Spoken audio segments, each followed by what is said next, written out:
Good evening, good evening. We are live. Welcome. Gosh, it feels like I ain't been here for ages. I'm Abs of October Red, and we are here for the Buatsi Azeez watchalong. Caroline's just finishing up her fight at the moment. I am watching this card via Sky on Now TV because that's the app that I've got on my phone. So if I'm behind, sorry guys, can't help it. Shout out to Raj, who allegedly is over in Texas. So yeah, what is it? Good afternoon to you. Is it still in the morning? Have we just hit midday? Who knows? I'm just trying to think of the time zones out there in the US. So good evening. I think these were comments from earlier. Rob was saying, when's the undercard starting? Well, thank God it did, because I thought it was 5 p.m. and then it was 6 p.m. and then I think it was about 6:15. So yeah, what a week. What a week it's been. I think we'll probably go into that more maybe later on. I'm doing another live tomorrow. It's the boxing debate with Danny, Fight Fan TV, Base the Kid, and Maestro, our US correspondent. So we'll be touching on that more. But let me just hear what the scores are for this. Caroline put on a good performance, but this Miranda Reyes.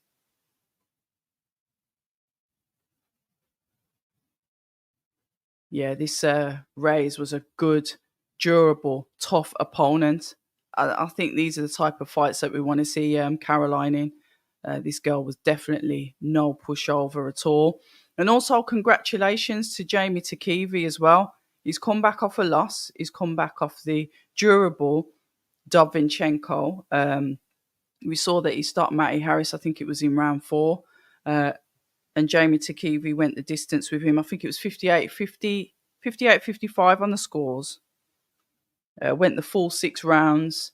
I've seen Jamie getting a little bit of stick on Twitter. Sorry, X, but it is what it is. You can't please everyone, but he did well. To me, he's improved, and he's come back off a stoppage loss where his eye was cut open. So I think he's done well. Justin, good evening. How are you? And let's have a look. DOF, good evening to you. Caroline needs to be in a world title fight. Too good for this level. I like this competition though. I thought this Reyes was quite good. She was willing to get stuck in. She was willing to give back just as much as Dubois was throwing out. But Dubois is extremely talented, a really talented fighter. I really do want to see her in with that Beatrix Ferreira, I really think Caroline stands a good chance, really good chance in that fight. Don't shoot me down. I know Beatrix Ferreira comes with the great accolades. I think she's going back to the Olympics, etc., etc. But yeah, I'd like to see Caroline in that fight. I don't know if you guys have watched the conversation that I had with Eddie Hearn. He was clearing up a couple of things, and one of the things that he was honest about is the fact that he knew that the Rhiannon Dixon fight wasn't for Caroline, so they took her another route. They wanted her to have an easier fight, so yeah, he admitted that, and he says that they pushed in Beatrix as a potential opponent. I think he admitted it though. DOF, I think he admitted it. He said it. He said like, no, the team wanted an easier fight, but like I said, some people like they make up excuses or other reasons, but he was just straight up there. Yeah, we didn't really want that for Rhiannon. The team decided to go another route. It's been an interesting old week in boxing, hasn't it? We've had leak footage, we've had announcements and statements, and then apparently, I don't know if His Excellency has done a live or something, but I've got messages as I've been watching the boxing that he's made an announcement that the fight between Usyk and Fury is still going to go ahead. And I've seen the date. Is it May the 18th? So it's been rescheduled. There's lots of stuff going on online about Cutgate, this, that, videoing sparring on Malta rollers from the 90s or whatever. Um, the Boy Who Cried Wolf, all sorts of weird and wonderful stuff coming out of it. Was he hurt in sparring? Did he get the cut? I believe so. Yeah. But like I think it was who said it on Twitter? And I liked it. Chris Lloyd said it on Twitter. It's not about what's happened, it's the fact of the credibility that comes with it. It's like the Boy Who Cried Wolf, isn't it? So unfortunate at the moment. Fury's getting a bit of stick. I think he made a similar comment to David Hayes. So it's like, oh, it's karma. It's just a right mess. But even if you put all of that aside, it's like that fight was imminent. It was almost in touching distance, and it's like, for God's sake, now is it even going to happen? We'll see what happens May the 18th. Anyway, let me not forget my manners. Yeah, it's gonna be a good show. It is gonna be a good show. It's been a good show so far. And shout out to Francesca Hennessy as well. She fought, can't remember the girl's name, but she went the distance with Chloe Watson as well. I was thinking, is this too soon for Francesca? When I look at the pedigree of Chloe Watson, but she did all right in there.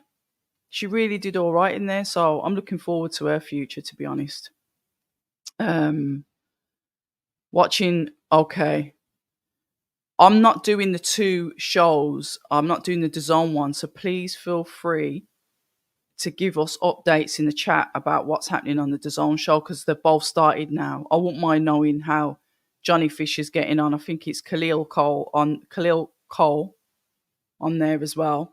And obviously the main event. So please feel free to put the results and what's happening in the chat, because I'm going to have to watch it after this anyway, but I'm not doing the two of them at once. Um, I, I beat my girlfriend daily. Can't I use the names that? But good evening. You don't, dear. I hope you don't. I hope you're a really nice person, and that's just, I don't know, a username that you chose. But good evening to you.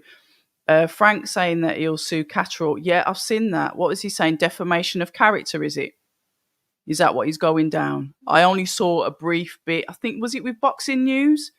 Because I've been trying to obviously prep for this evening. I've had one eye on what's been going on X.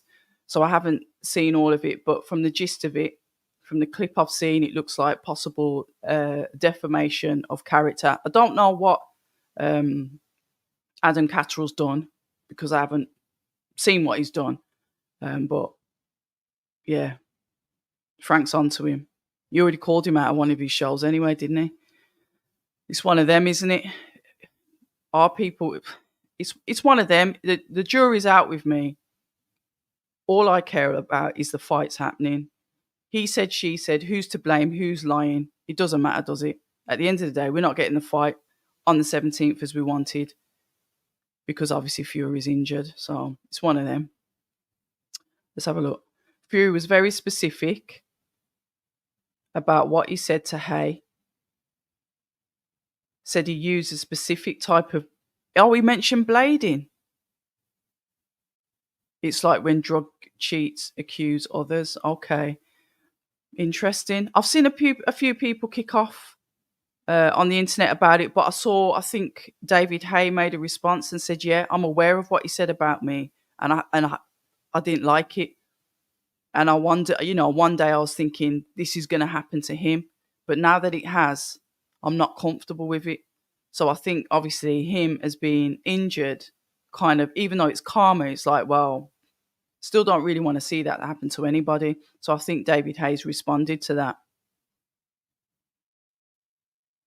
What did Johnny Nelson actually say? Because I never spoke to him about any of that stuff online, but I've seen a few comments on a couple of I think it was the IFL. Was it IFL? It's either IFL or Boxing King Media, where people are saying, well done, Johnny. I bet you're proud of yourself because you called it, etc., etc. So Khalil Cole, let's have a look. Khalil Cole, round 2 KO against a 20-0 fighter. And he's a light heavyweight, isn't he? Interesting. Very interesting. Do you know who that 20-0 fighter is? Because 20-0, fair enough. But who are the 20? Who are the 20 that he's fought? Do you know what I mean? Um, so a body shot win. Thanks for that, Zach. Chris, how you doing? Chris, I don't know if you guys know, but I thought, some of you regular commenters, some of you beautiful people that are like always commenting, always leaving feedback. I thought I'd have a look. And young Chris has got his own channel. So if you can, go and subscribe to old Chris over there. He does his own little points of view on his boxing stuff. So get over there and subscribe to Chris Welsh TV, if that's what it's called, Chris Welsh on YouTube. He does his own boxing bits as well. Yeah, but it's the bit where you said I beat. I mean, if it's just called I love my girlfriend daily, then I don't know. But yeah, so you're daily then. Nice to meet you. Talksport got Talksport clicked got took off. All right. What did he actually say? So it's been taken down. So obviously they've sent off a letter. It's going to be defamation of character, isn't it? But what exactly did he say?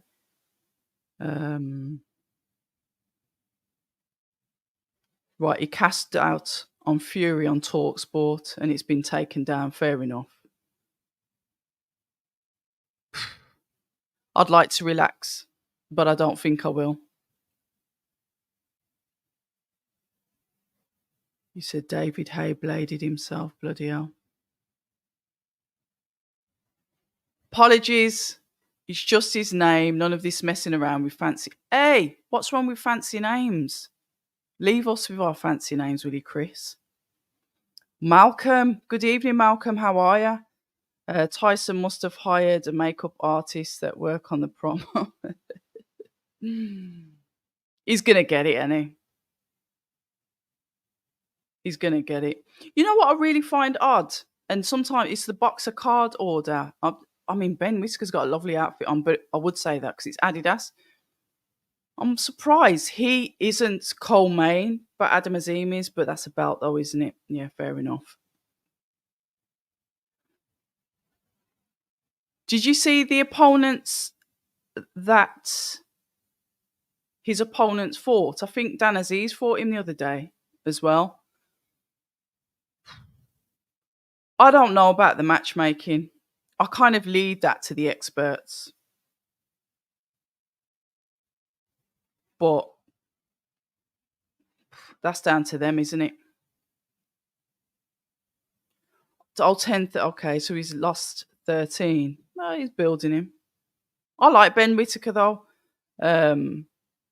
He's ambitious, but we can't like judge him if what he's been matched with. He wants to get stuck in there. It's not him saying, "Oh, I want to fight this person." And that it's a team effort, isn't it? So we'll see. Azeez, Zach Parker have fought this opponent. All right, Zach Parker. Fair enough.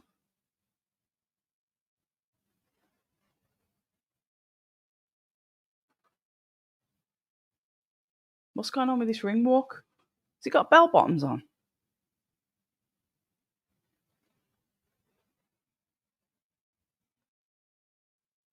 Okay.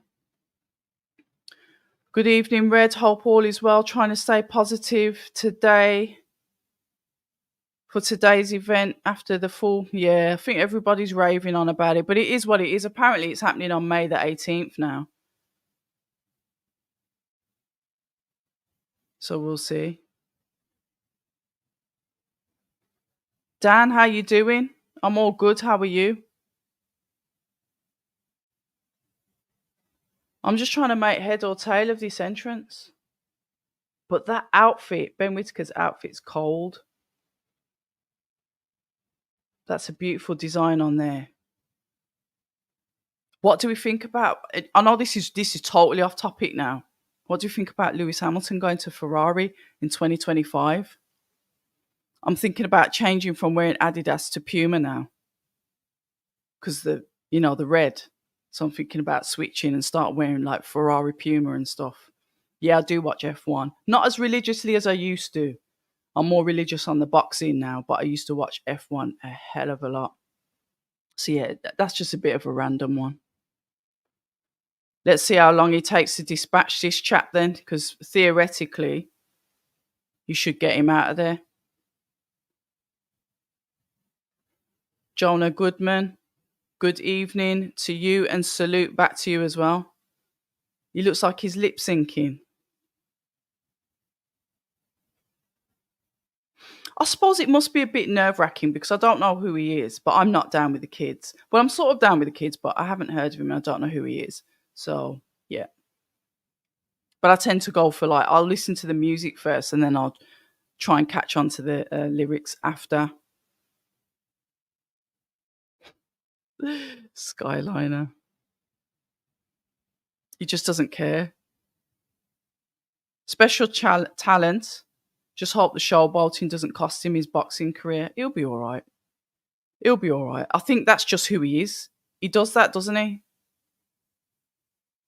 That's what he does. I think, imagine if he didn't do it at all, then he got to a high level and he started doing it then. Everybody would be like, oh, what's he doing that for? Who's he think he is? But he's always done it. I've watched him spar. Go and watch him at the Olympics. It's who he is. I think we need to like just cast that aside and just let's have a look and see what he's doing for his boxing. He says that he uses it. It's like a feint. So he uses it to his advantage. It works for him. It's part of his style. I ain't going to sit here hating on that. Just let him do his thing. If he ends up getting smoked, he ends up getting smoked. But for now, he's not. So I'm just sitting back and enjoying the ride. He's one of them. You're going to love him or hate him. I like all of that stuff. So I'm here for it. You man are done for. How are you? Ice doesn't melt in the fridge. Good evening, Howard. How are you doing? Hope all is well. And yeah, I think it is a really big move for Hamilton. But 400 million for projects. Oh, well done to Johnny Fisher. Johnny Fisher got round 1 KO. Oh, technical stoppage. Okay. Here we go. Round 1. Come on then, guys. Ben Whitaker straight on the front foot, feinting, throwing in combinations, straight in with the jab, throwing to the body, throwing to the head, front foot. Opponent is already on the back foot, tucking up. Not really trying to throw anything back, to be fair. He's tucking up. Maybe he's just trying to feel him out. But Whitaker, very bold, very confident, front foot, feinting, going in with a double jab, flicking that out. We like to see it. Opponent tried to throw back then. Nearly ended up on his bum cheeks in the ring. Nice little screw shot from Ben. Really utilising the one hand. He's slick, he is. I do like watching young Ben Whitaker. You know, he's openly said, let's have a look. Nice, like, double jab to the body. Opponent's just tucking up, really. Trying to throw a jab up. He's not really having any success with that.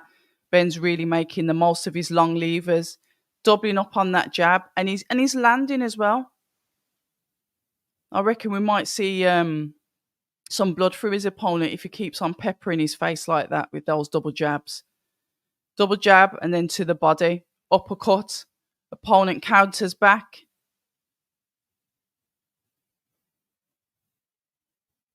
With 1-2 from Ben. Jab. Really knows how to work his jab properly, man. Beautiful shot. Landed on the ear from Ben. Uppercut again, once again from Ben.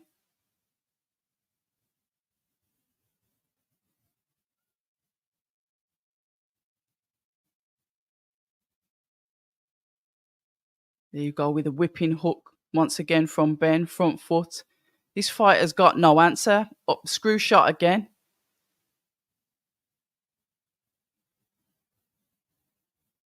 Opponent tries to come back with something. Ben just maneuvering him out the way with that jab hand. 1-2, 1-2 from Ben once again. 17 seconds less left in round number 1. Confident, competent round 1 from Ben Whitaker. The clappers. just, oh dear. Yeah, confident round 1. Here we go. Congratulations to Johnny Fisher. That's where I was. Zach, how you doing as well? I don't care about Whitaker's antics. However, I'd like to see a step up. Yeah. Yeah, I think, what did they give him? Like, Ferrari gave him 400 million to say, yeah, your projects that you want to do in the development. And then I think what is he on, 100 million a year or something? They're not including sponsorships. Yeah, I'd say that's a nice deal. And he's very amicable in his ex post about being thankful for obviously the work that he's had with Mercedes. But it's something that every F1 driver should want to drive for the Reds. What can I say? It's just a beautiful colour, isn't it? Oh, Mr. Flash, how you doing? What we saying? Tricky fight main event, favourable Buatsi just slightly. What are you thinking about Dan Azeez coming in £2 underweight? Dan, a man saying Azeez is winning tonight. Looking to see if I can get a spot of brown envelope for tonight's broadcast. You think they're going to walk? Oh, they don't have ring girls, do they? They could style it out by having like the ring girls like walk across with it across the ring. Now, let's be sensible now. I said I'll be on my best behaviour. I've been on mischief all week. Raoul. Bonsoir, monsieur. Mob Blogs, good evening. Is he here already? Oh, what's going on? Round 2. He's just picking him off with the jab, isn't he? Really good work from Ben. 1-2. His opponent's tucking up. Using that jab hand as that rangefinder to move over to the right. Going in, just touching him. Countering. Beautiful counter with the backhand. 1, 2, 3. Oh, he's down with the body shots. You just saw him like stagger back and then just like go down. Oh, come on, man. Yeah, not even round 5 yet. Who said round 5? Oh, beautiful. And he goes again. Oh, I shouldn't laugh. What's he saying? I'll behave. These referees on one tonight.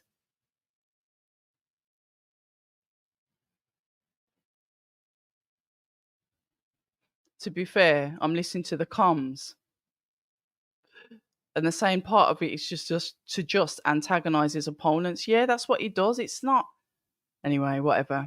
It's the ref's ring. It's his thing. So using that as the rangefinder, spinning out of the way, making him miss. I want to see you make him pay, Ben. After you make him miss and you pivot out the way, come back in with a shot. 1, 2. 1, 2. Oh, uppercut. He's just letting these shots go. This geezer's just like a punching bag. He's got nothing. There's nothing. There's no answers. There's no responses. Nothing.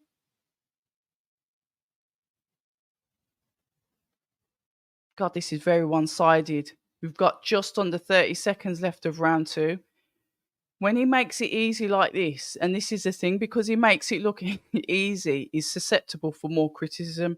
People are already moaning about, obviously, the record of the opponent. But with some of these guys, we've seen some of these fighters, and they've got losses on their record that they shouldn't have because they're deemed as a journeyman. I haven't watched his opponents, all of his fights, and scored them and said those scores are accurate. It's what's on paper. All right, then, prime example, Kamil Sokolowski. I've watched 2 of his fights in the past, 3 years that he got losses for, and he won them. So sometimes I don't really pay too much attention to the losses. I look at the record and I look at the experience, but that's my way of doing it. So anyway, good evening to Raoul. Good evening to Mob Blogs. How are you? Fisher is going to fill out an arena for British title fights. How's he got people? Listen, if you like the person, you will follow them. And that's what he did. He appealed to people.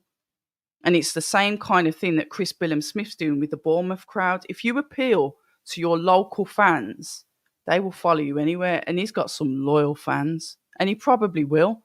DOF, you're absolutely right. No. He's put it... So Fury was in the video as well? Oh, I need to watch this after. What, is it on YouTube?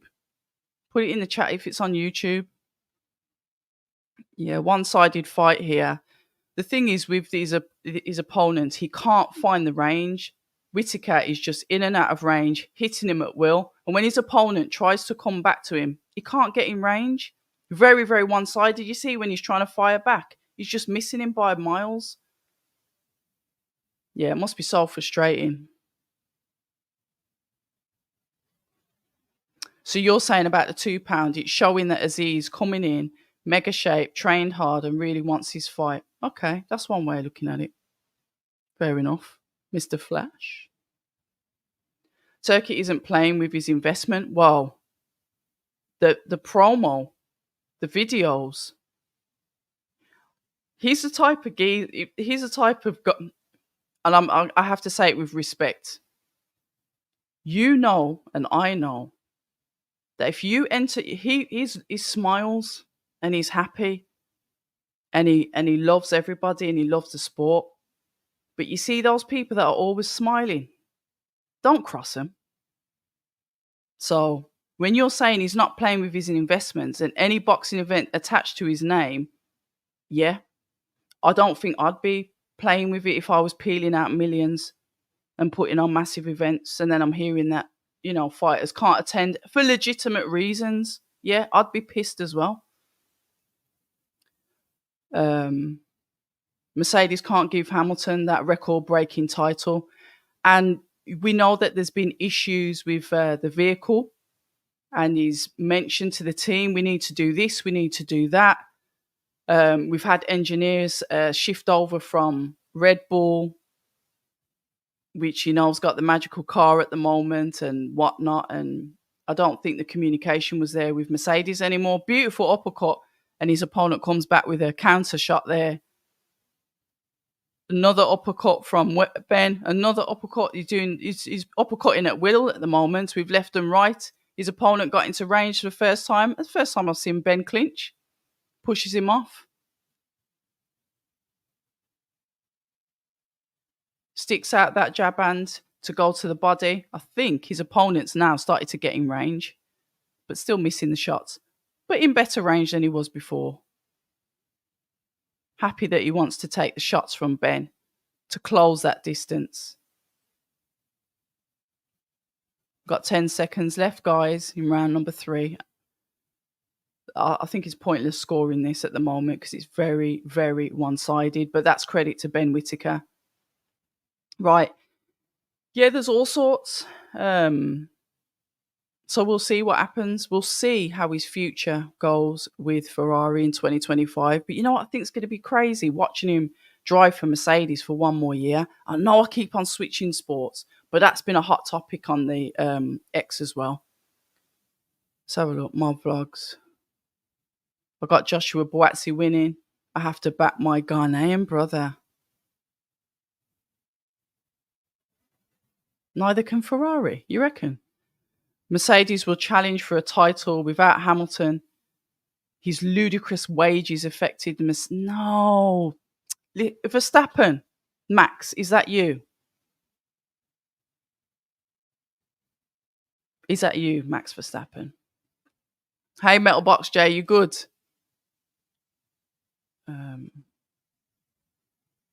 Yeah, you man's having a go at the ref, just chill in the corner. Let them work. Yeah, I know it's not very professional of me sitting here laughing at it, but he is entertaining. Oh, it was on Ariel Halwani. All right, thank you. I'll go and check that out after this because you know me, I'll be doing a review. Probably do that one on, for Monday. I need to get that sorted. And it was an hour ago. Thank you so much, Zach. I was watching this. I was engrossed in this, so I haven't watched anything. And you... What now? Right, Turkey isn't playing. He's making sure Tyson don't mess around. Yeah, yeah. I don't think His Excellency does mess around, if I'm honest. I'll keep my thoughts to myself. Fury looking like was he? Was he? I'll never forget, when you talk about looking like a hostage, do you remember when Daniel Dubois had and he was they did an interview with him, and he was sat between, was it Bowers and Frank Warren? And it was just like, blink twice if you're okay. Because it was when Daniel wasn't really that confident, and he wasn't really, speaking that much, and like everybody had to speak for him. So when you said that about being held hostage, it just reminded me of that early Daniel Dubois interview when he was a little bit more shy and reserved than he is now. See, Tyson looked like a naughty school child. You know what? I better mind these comments, because I'll probably get done for defamation. It's not even me; it's you lot in the chat. Yeah, Ben's just playing with him now.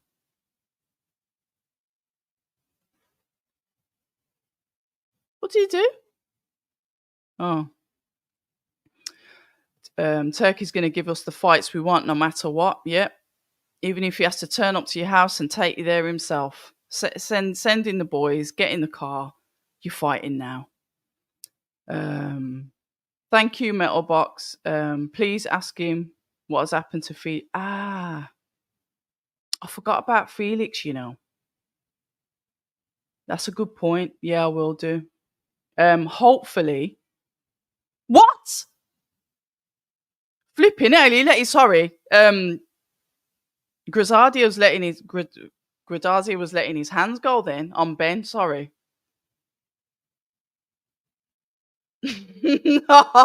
This ref's. What is wrong with the ref? He's took a point off. Don't argue with the ref.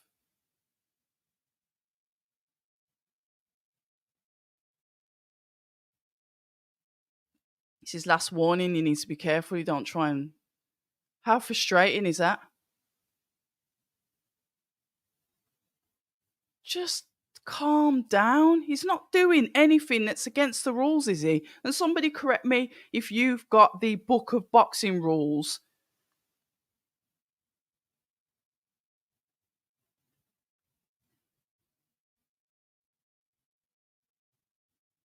Anyway. Yeah, I will. I should be at the next gen.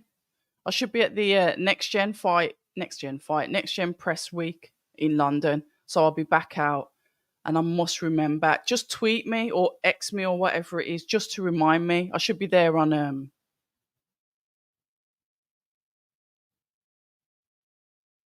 I should be there on Thursday, so I'll try and remember to ask him about that. See what's happening with him, because he's moved gym as well. So him, Craig Richards, have gone out of the gym, haven't they? And let's see what's happening with Jordan Thompson, because we've got a bit of. I know he's talking on X, but we don't know what's happening with him. I think he had an operation or something. So let's see what's happening with him next. Tolby, and we call him Tolby Ringel Bartlett. We haven't got Ringels tonight, Tolby.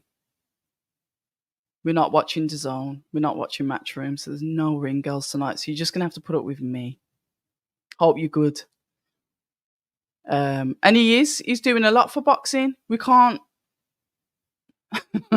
Yeah, there will. The video with Turkey is on Errol Hawani's channel. It's really fascinating. Yusuf Camp calls few. Yeah, you know what? Fair enough. I get it. Tyson Fury goes for everyone's neck. But hearing about getting your B to hit you with a pan, I don't know. Was that? I don't know. It's whatever, and it's the internet. But that was harsh. Even I thought, okay. So who was Whitaker trying? Who was Whitaker trying? Who was trying Whitaker if Sugar Hill was training? The thing is, Joby Clayton trains Ben Whitaker. It's his godfather, and he's trained him since the amateur. He's not his numero uno trainers are his dad and Joby Clayton, who you can see in his corner at the moment. Those are his key trainers, and he's trained him since the amateurs. Have a look on his footage. That's who you'll see with him in the gym. That's around the corner from me all the time. Doesn't get enough credit. Joby Clayton's a really good trainer. He's got another fight. He's got Emmanuel Odeazi, who's a German fighter, who's on the Matchroom Next Gen show. He's also got Amara Taylor, a female fighter. I think she's had a debut recently. So I think he's got 3 fighters, and I think he does punching with the MMA fighter as well. It got him for punching. I think they're all linked to like Leon Edwards' gym and all that as well. So yeah, Joby Clayton's a good trainer. Beautiful. He's starting to finish him now. Here we go. Well done, Ben. Waved it off. Congratulations. Got him in the corner and finished him. Well done. I'm happy for him.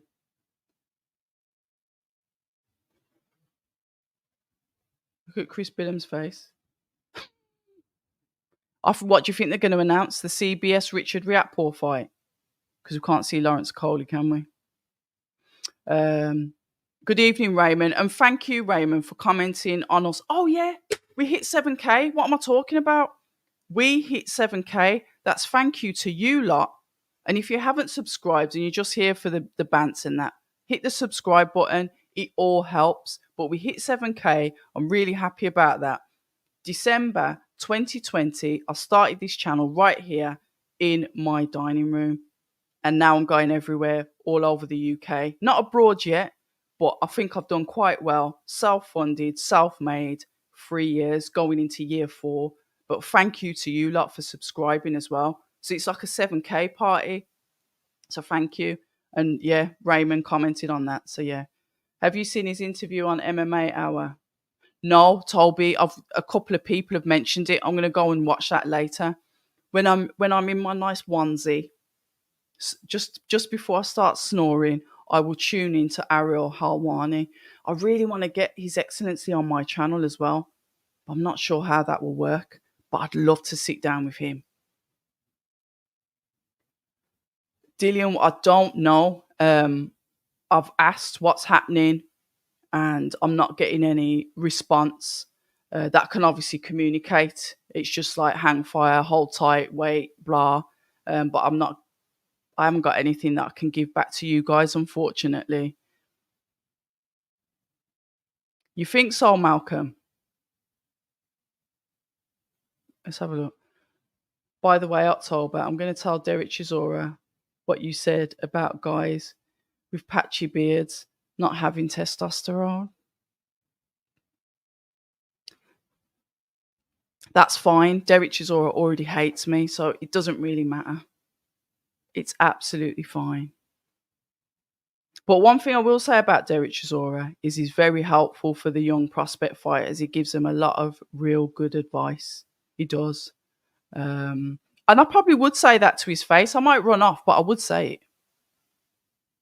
Yeah, it was It's Lomachenko's. Yeah, he said it, and I was like, imagine. And he said, with the picture that they use for when he said it, it's like full of vim. Yeah, I gasped. But congratulations to Ben anyway. Ben needs to be careful because the refs are drawn in by Republicans. Ben could get a bad reputation for showboating, but it's not like breaching the rules. All it is that is pandering to the crowd that moans about it. You make him try and change who he is as a fighter. That's when you'll see his downfall. This is, like I said, you have to watch him. He does this naturally. I can't defend it. Listen, you know me. I'll tell you if I thought it was cap. That is how he fights. But anyway.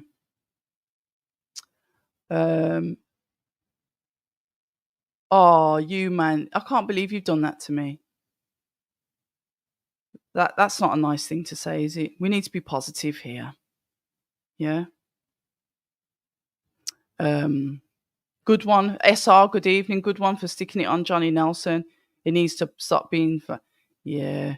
Well, the thing is, I asked him a question about when is Sky Sports? When are we gonna, everyone's over in Saudi, except for the boxer fighters. You've got fighters that are definitely worthy of going out there as well.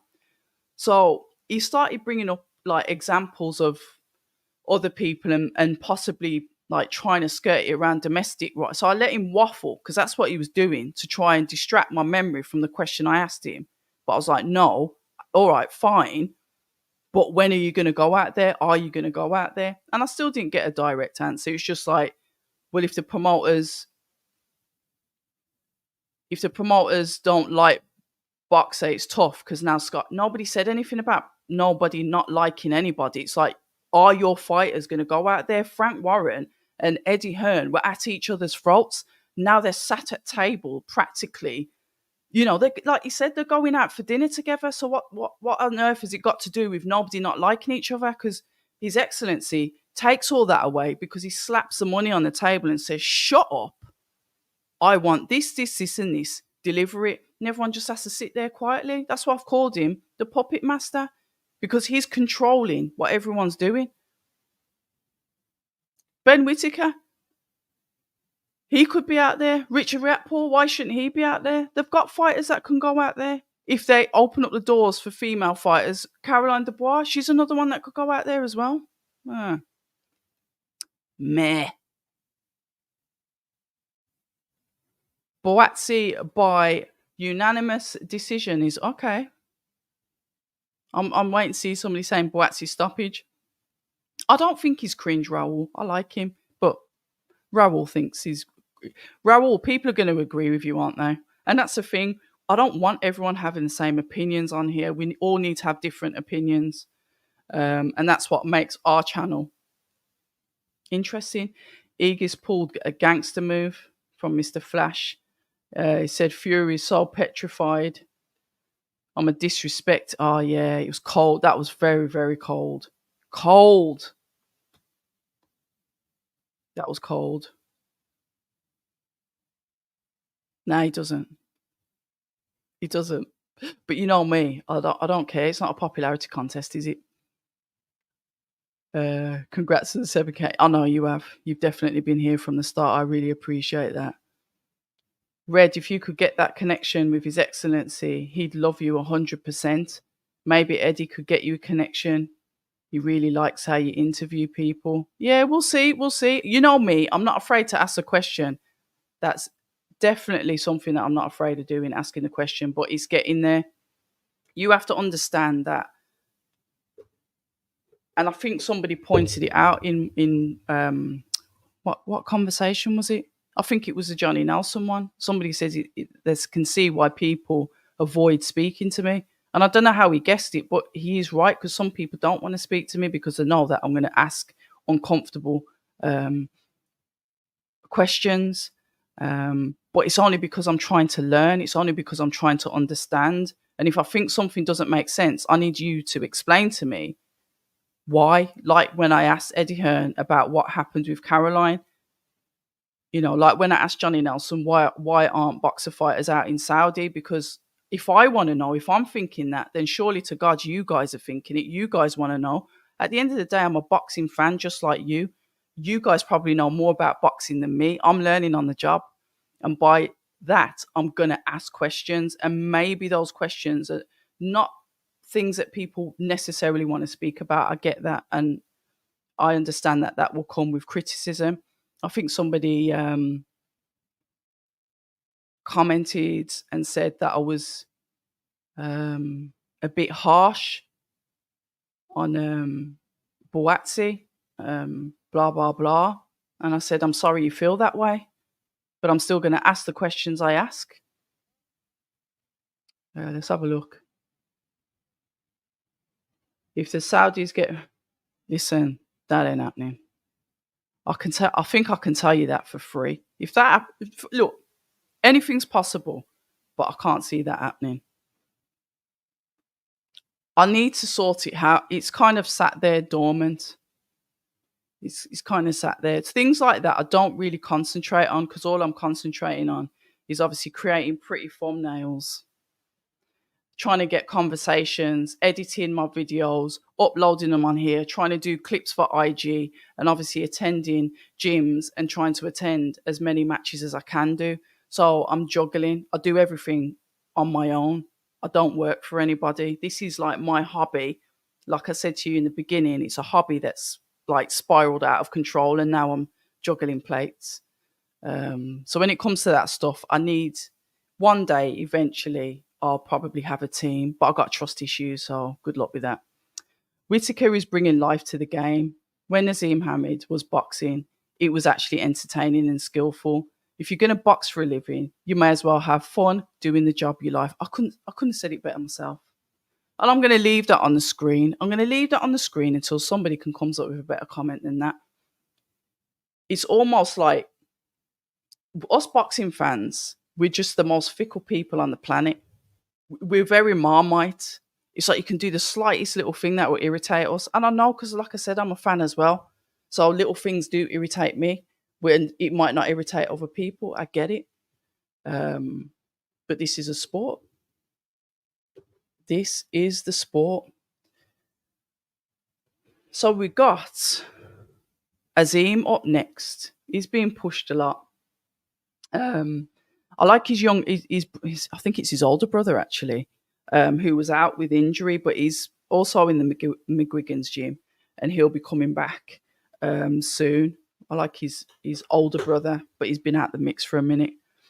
But we'll see how Azim gets on with his fight here. Yeah, you can't really argue with what SR has said. I get it. It's not everyone's cup of tea. That's fine.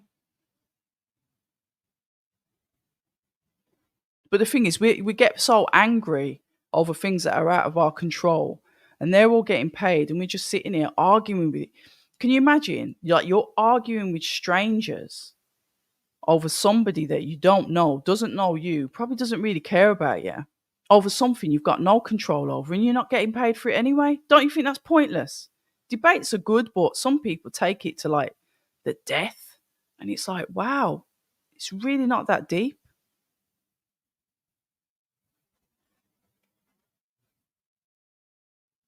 But I'm going to bookmark. Let me have a look. I'm going to have a quick look while the break's on, just to see what's happening on X.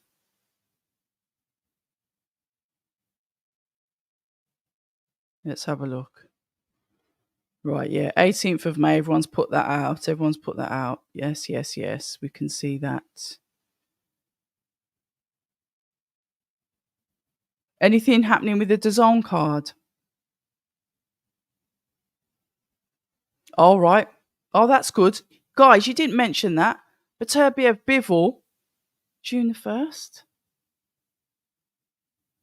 And I'm saying here now, and who knows, but I'm saying here now that Bivol beats him. And you know what? If not Bivol beats him, Beterbiev beats Bivol. Beterbiev wins. But if Bivol wins, it's a good fight. It's a good person to hand up the belts over to. And then let's see. Johnny was sort of alluding to the fact where he'd like to see more of the light heavyweights mix it up at domestic level. He spoke about Lyndon Arthur, Anthony Yard, Callum Smith, and probably all of those fights mixing it up. But then I was like, but Buatsi and Azeez are number 1 and number 2 across, like practically across the board. So why would they go on to domestic level? But he sort of like alluded that he doesn't believe anyone will beat at this time Bivol or Beterbiev. And I said, just because it doesn't mean they won't beat him doesn't mean it's not a good fight and they should shy away from it. And it's crazy. It's like, so we're just going to put our fighters in fights that we think they're going to win because that's good? No, you put your fighters in risky fights because that's why we watch boxing. We watch it for the blood, the knockouts. That's what we want to see. We want to see the risks. It's a risky sport anyway. And also, as well, pardon my manners, I must say rest in peace to the Japanese fighter who lost his life on the Boxing Day event. He was on the Inoue undercard. My pronunciation is never the best, and I didn't write his name down. 24-year-old fighter that was in a real good fight because I like those early morning Japanese cards, so I watched it. But unfortunately, he succumbed to his injuries that he sustained in the ring, and he's another fighter that's lost his life. So condolences to him and his family, and just another thing for us fans to kind of like just chill out a bit because these guys are putting a lot on the line to keep us entertained. I know that's the mom in me. That's just me saying, come on, let's all play nicely. But um, may you rest in peace, and sincere condolences out to his family, his team. They risk so much for us.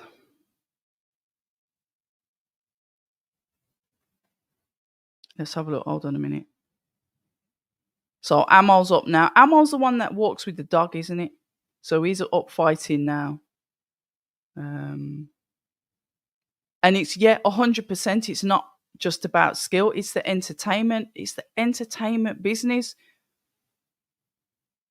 It's hard for the fighters. I get it because they're now, coming out of their apprenticeships, coming into this big wide world where all of us are sat here waiting to criticize them. And we don't just want to see just the performances in the ring. We want to see other stuff. And they're having to juggle that. And it's like, you're asking me to do so much more. But what if I just want to get in the ring and show what I can do? And my personality's in the ring. And it's like, no, we want more. We want more. But that comes with the era that we're in, which is the social media era. It's the entertainment business. Look, even myself on here talking to you guys, entertainment business. Sometimes we have a lot in the chat, sometimes we have a little bit in the chat, but it has to take character for someone to sit here for 2-3 hours to talk to people continuously when I can't even see who I'm talking to.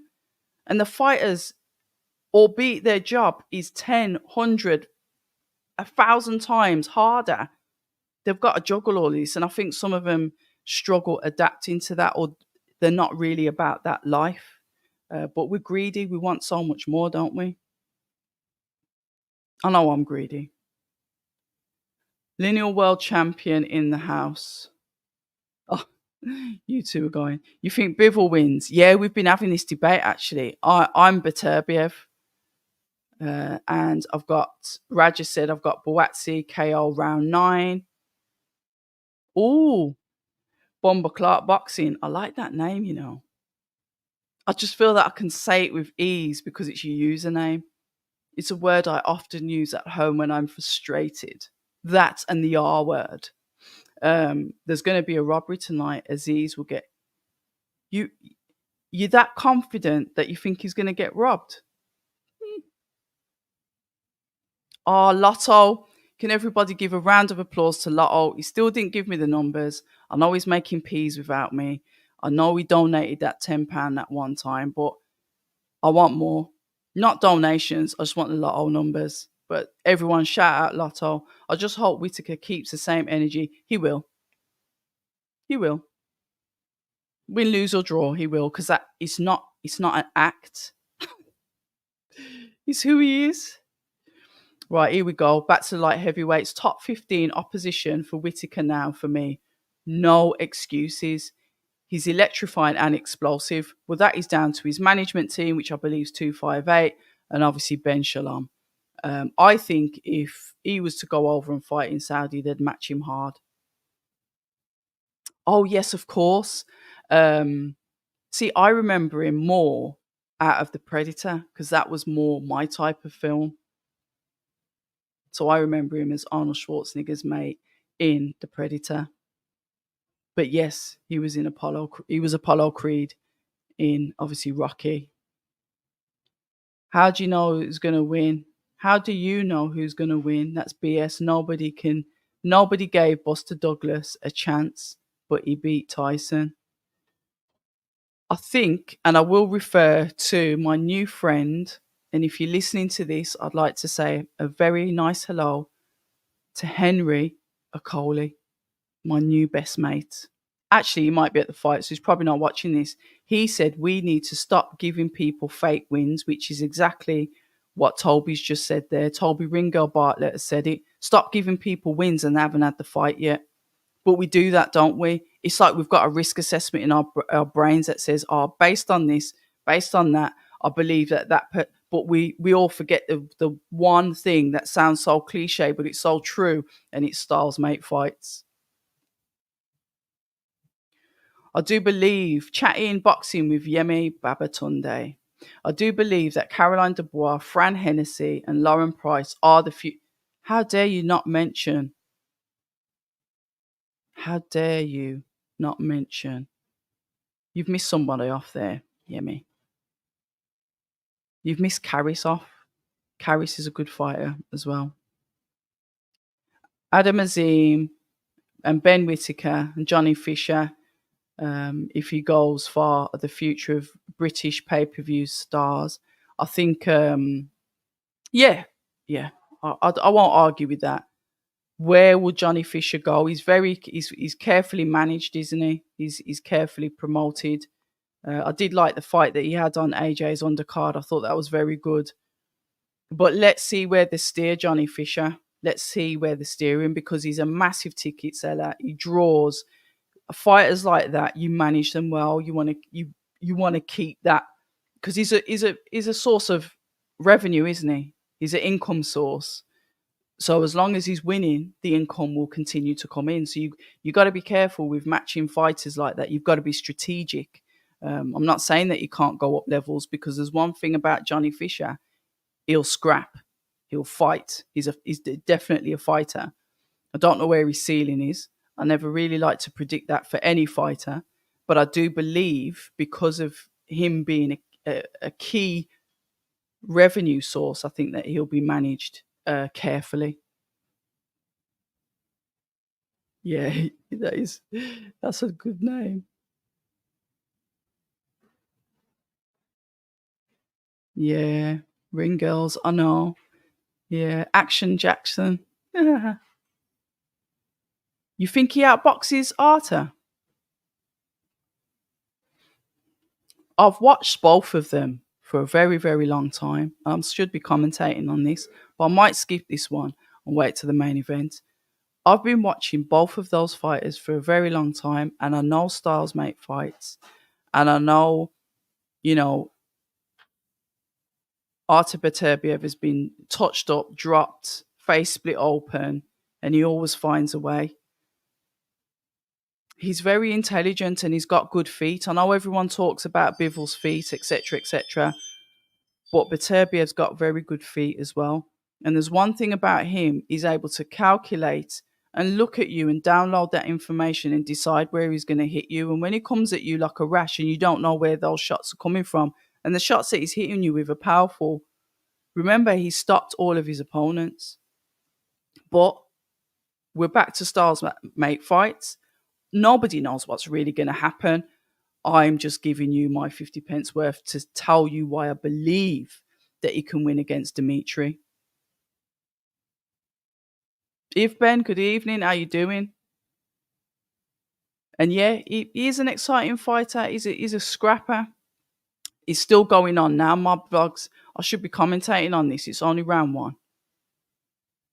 Ujis, oh, good evening. I don't think I recognise your name. I have to be polite and nice to the new viewers. Anoda won. I smell an upset. What? Talk to me. So what you're saying, Azeez is going to do Buatsi? Is that the upset? Is that the fight you're talking about? Elaborate. We're going to go back and forth on this. Beterbiev is quality. Bivol Beterbiev is super close. Well, we know we've got that on June the 1st, and that's going to happen. She says, hopefully, Beterbiev doesn't suffer another injury. So hopefully we do get that fight. I've got Bivol, but that's one hell of a fight to look forward to. Of course it is. It's for everything, isn't it? It's the undisputed. It's everything. All of them. And what a better way for Beterbiev to end his career than to be holding every single belt and like walking off into the sunset. Are you telling me what to do? Rash.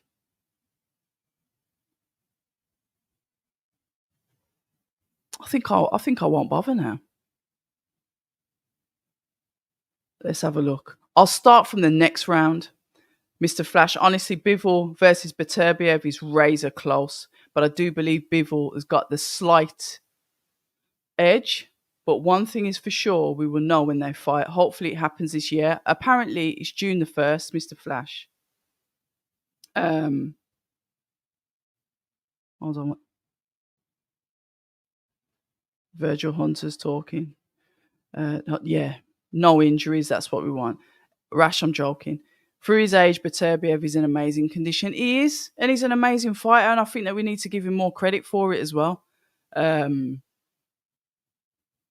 don't want to hear anything about all of that rubbish that was lingering over him before. So, yeah. I'll name this account later. Who would you pick as your trainer if you were a pro boxer? Bloody hell, that's a good question. I'm going to say Emmanuel Stewart if he was still alive, because I think that I react better to violence in the corner than somebody telling me what to do.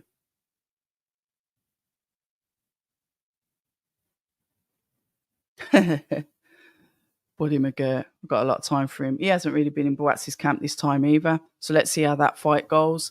He's been all over the place. He's been everywhere. Obviously with Callum Smith. So here we go. This is just for you, Rash. This is just for you. Just for you. Let's have a look. Hold on. I need to get my rhythm into this. Another one. So Shane McGuigan's cleaning up tonight with the cash, ain't he? 2 fighters on the card. Must be nice when you see that money hit your bank, you know.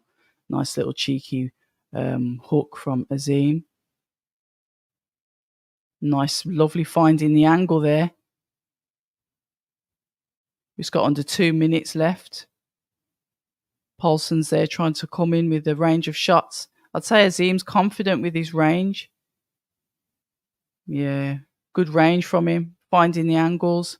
Pivoting off to the left. He needs to be careful if he keeps on going in the same direction because Paulson will start to read him. Let's use this ring for what it is. Side to side. Don't be predictable.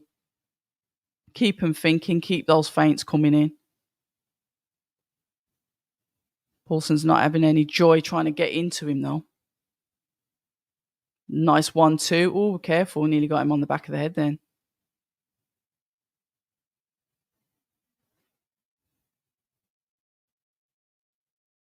Got 1 minute left of the first round. Some nice counters coming in. Paulson looks... Yeah, no, he got him then. Stiff jab coming in from Azim. Paulson jumps in with the 1-2, gets back out of range and resets, tucks up, sort of like coming through, bit Mike Tyson-ish with that sub, a bit peekaboo. Keeping that head offline. Jabbing to the body, but Azim is able to catch him anyway. 1-2 again from Azim. As Paulson takes a step back, drops the hands momentarily and sticks them back up again and gets back to work. Oh, hold on. Did he? I think he buckled then. Looked like Paulson buckled. No, it might have been my eyes still. Azim is getting all the practice in the world. He's active. You know, he's keeping busy. He's training. He's in the gym. I heard a lot of good things about him. I think on his debut, people were talking about him. Let's have a look.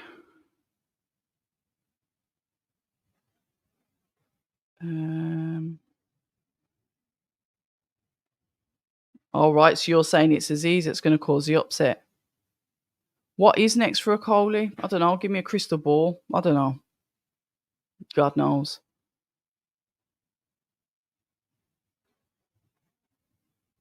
Floyd, because defense is something that is really not utilized as much as I'd like to see in boxing. Sometimes it's not always about front foot. So I'll choose Floyd on that one. Here we go. Hold on. I don't want Mr. Rash sprinkling his rash dust on me on the live. So I better get back to the watch along. But to be fair, I don't mind you pulling me up on that because I do get distracted. On one of these, that once I start this, you'll be snoring in the city and I'm still going. Hold on. Come on. See, my throat's getting dry. It's all the talking.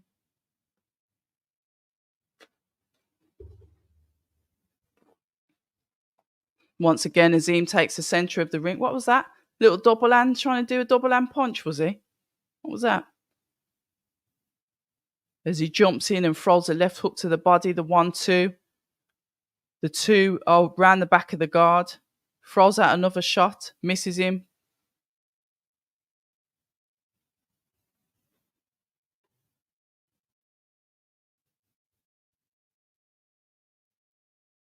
Clinch, ref separates. Little combination there from Paulson. Azim flicking out that jab. Paulson trying to come back, not finding his range. One of the things that Azim always does when he flicks out the jab is he flails up his elbow. He needs to still keep it tucked. He's susceptible to get a cheeky little body shot if he keeps doing that. If somebody's going to come back at him with a counter.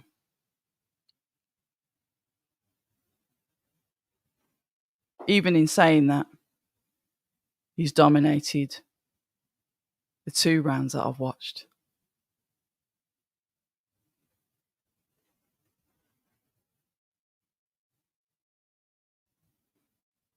Yeah, he's just throwing out these 1-2s, but he's landing them quite well.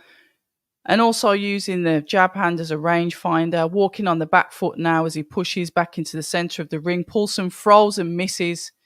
When he misses that shot, make him pay. Once again, Azim's using that hand as a rangefinder. Paulson throws out a jab. Azim slips it.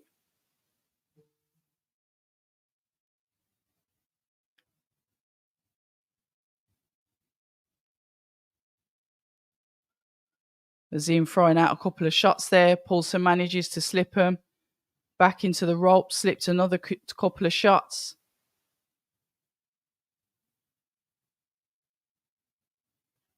Paulson throws out a jab. Azim throws a 1-2. I think it gets Paulson on the elbow as he throws in the 2, being a hook to the body.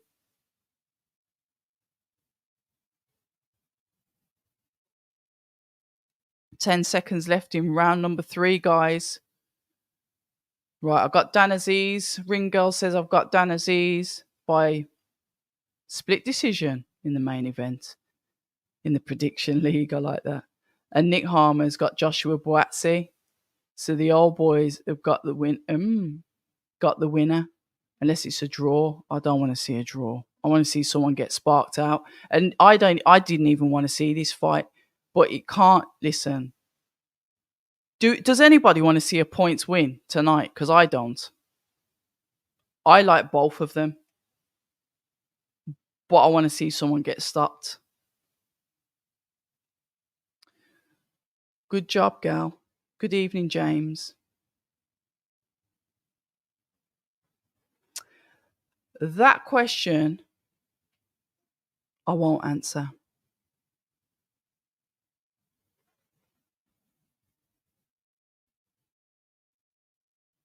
But it'd be more than likely one of the first 2.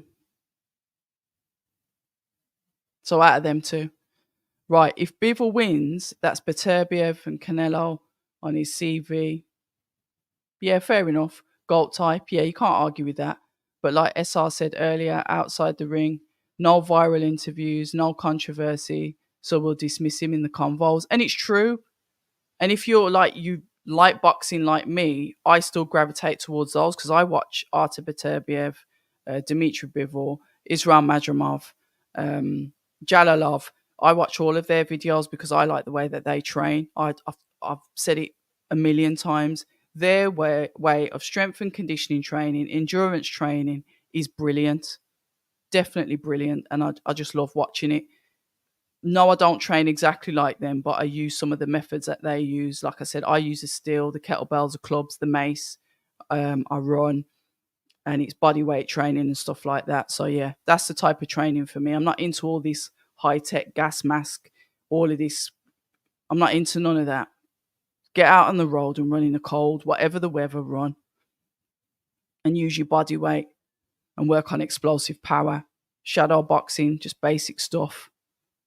Train like like you're a pauper, like you haven't got all these rich mod cons. Right there, we're seeing still confidence from Azim's performance. Really good work that he's putting in here. Paulson, I mean, don't get me wrong, he's throwing back and he just landed a lovely little uppercut on the inside there, and the ref jumped in and separated them. It wasn't even a clinch, but here we go. Let him fight out of that. But Azim is definitely the more, when I say confident looking, he's definitely the one that's scoring the points. Because he's good at his range. He's very good at his range, Azim is. He's able to use that quite well on the front foot or the back foot, because he'll let Paulson come in. He's confident enough to let him come in, to almost like say, all right, then come in, and then I'm going to go on the attack. I'd say it's quite a one-sided fight here. Oh, is it? Talk to me about the Amal Williams fight, because like I said, I'm not watching DAZN. I'll watch that and Ariel Helwani stuff after we finish up this evening. After I finish my session with all of you lovely people, I shall be watching boxing until the wee hours of the morning. Right, they're in a bit of a clinch, the boys are. Azim back up at the ropes, but the ref separates them. The clappers are going.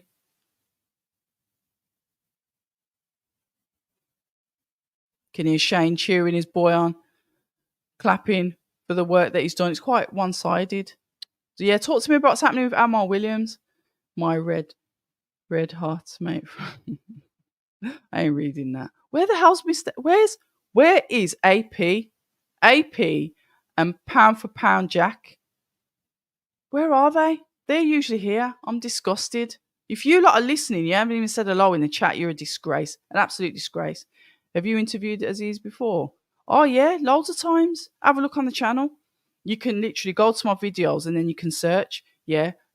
Dan Azeez is an absolutely amazing character. He's the type of person that you'd go out with and you'd have like a fantastic night out with. He's humorous. He's intelligent. He's just energetic. He's lovely. After I did a Instagram live with him, my family became a fan of him because I was like, oh my gosh, I really like that Dan Azeez. He's like, they were like laughing at our like conversation we did. Yeah, spoke to him a few times. It's a short answer. Paulson looks like he went to school with Louis Ortiz.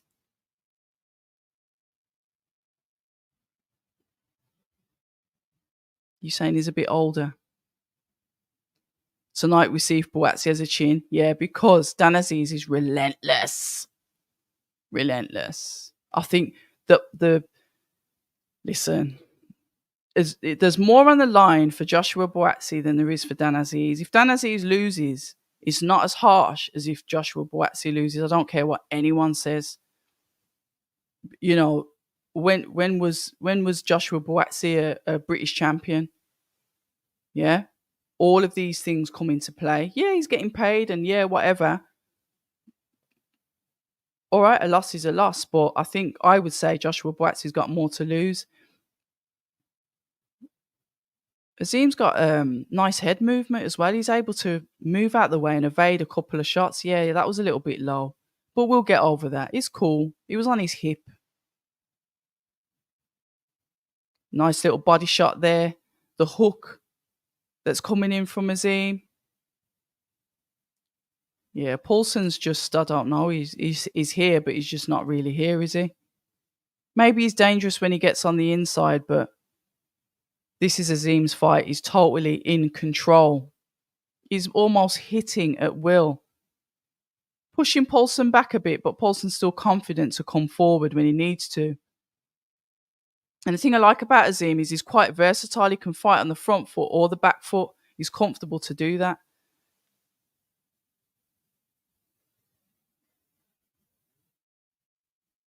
Nice little cheeky jab to the solar plexus there coming in from Azim. Holding out that hand as a rangefinder again, possibly pushing him to the ring with it.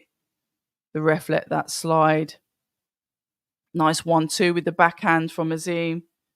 Azim's literally using his strength to bully Paulson, ragging him around the ring a bit there. Body shots coming in, combinations coming in from Azim.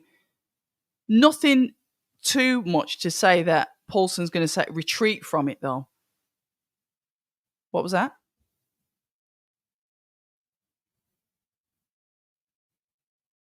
Oh, is it his shoulder? Oh, look at his shoulder, guys. Yeah.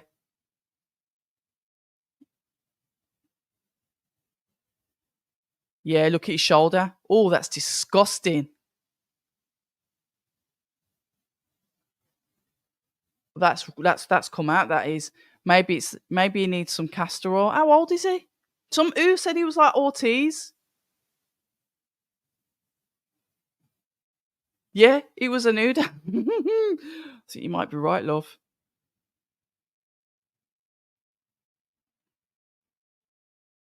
Yeah, he might have to retire after if that injury keeps on happening. Rash, you're gonna have to put up with me yapping now, because guess what? Retired, gone, and I don't know how long they're gonna wait. I don't make us wait until 10:30 for the main fight. I really hope they don't do that. Yeah, Marvin Hagler, yeah, for real. Oh. Amal Williams fight is heating up properly. Right, that was okay. Let me have a look through the chat. Yeah, Caroline's already fought. Really good fight, competitive fight, but she still dominated it. She didn't get the stoppage. It went to points, but a confident, competent performance from Caroline Dubois. Daza, good evening. One of my day ones. Ah, Dan Azeez fan. I think Daza watched my IG live with Dan Azeez all that time ago. Hold on. Amal Williams punches a guy. Oh, oh wow. Okay, so we won then. Fair enough. Battle of the Jollof Rice. Azeez in 6. Yeah, that's good. Thanks for keeping me updated, guys. He's 16. His shoulder's gone. Oh God. Yeah, he does know how to put a card on, and he's put it on clashing with this. Because I thought, okay, this is on, and then I'm gonna 1 o'clock in the morning, it's gonna be the zone, and then they announce that they're doing it at the same time, and I'm like, for God's sake, because I've got the zone on my phone. It's long. I can't do the two of them. I need to put the zone on my laptop because then I could have split the screen and probably done a bit of both. Because I have done that with you guys before. I know I have.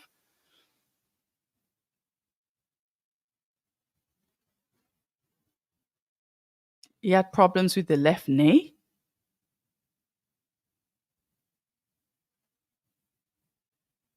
Yeah. No, he doesn't. He doesn't look old. He looks quite young. But maybe he'll have to retire. I don't know how many injuries you can keep on having and putting your body through that stress.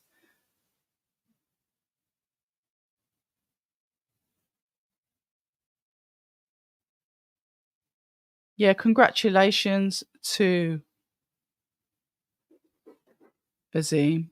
Who's on the DAZN card now? Let me check on X what's happening.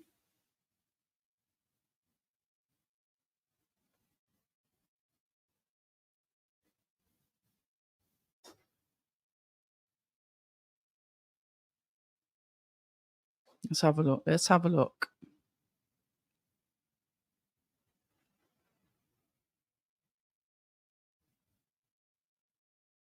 Yeah. People are complaining about. I'm just catching up on X. They're complaining about the ref with Whitaker.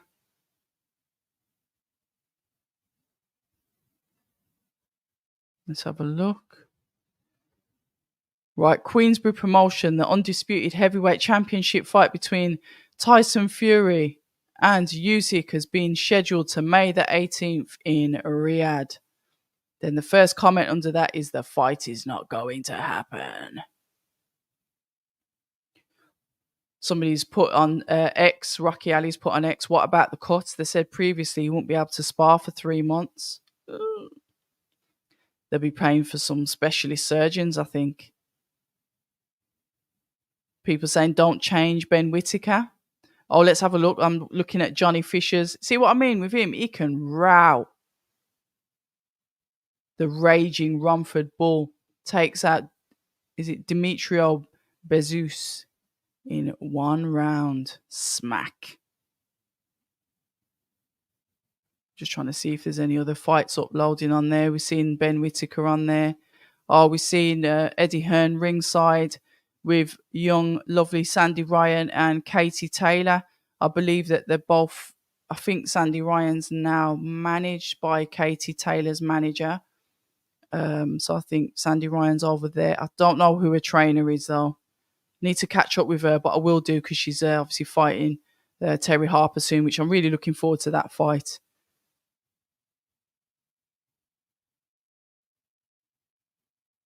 Yeah, Ben Whitaker's getting the usual stick on X. Yeah, I can't see anything else. I'll check what's happening on Twitter. See, Dazza. It was after that. It was after that live, wasn't it? It was a good live, wasn't it? When he said about him losing his amateur fights and his friends and family saying, don't box. But he was adamant. He was like, no, I'm going to do this. And now look where he is. Imagine if he'd listened to them. Because he openly admits it. Dan Azeez has openly admitted that he was never the best, that he was rubbish. He said it himself. But now look at him. Oh, good evening, Dodge. How you doing? Oh, and thanks for the follow on Instagram as well, Dodge. I think I've seen you on there today. So thank you very much.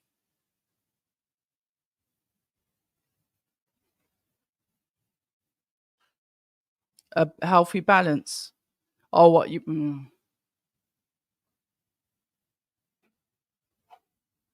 Yemi keeps on asking. When you guys have got your boxing channels, and this is just me asking a question. It's like sometimes, and this is just me being honest, yeah, because I'm honest. It feels like sometimes you come on here and to try and have your boxing debates on here. But so I'm going to leave that. When you put one of these questions, I'm going to leave that for the chat to answer. I'll leave that so you guys can have that conversation in the chat. Zach Katz, Eddie putting ammo up for the Matchroom versus. What weight is he, Zach?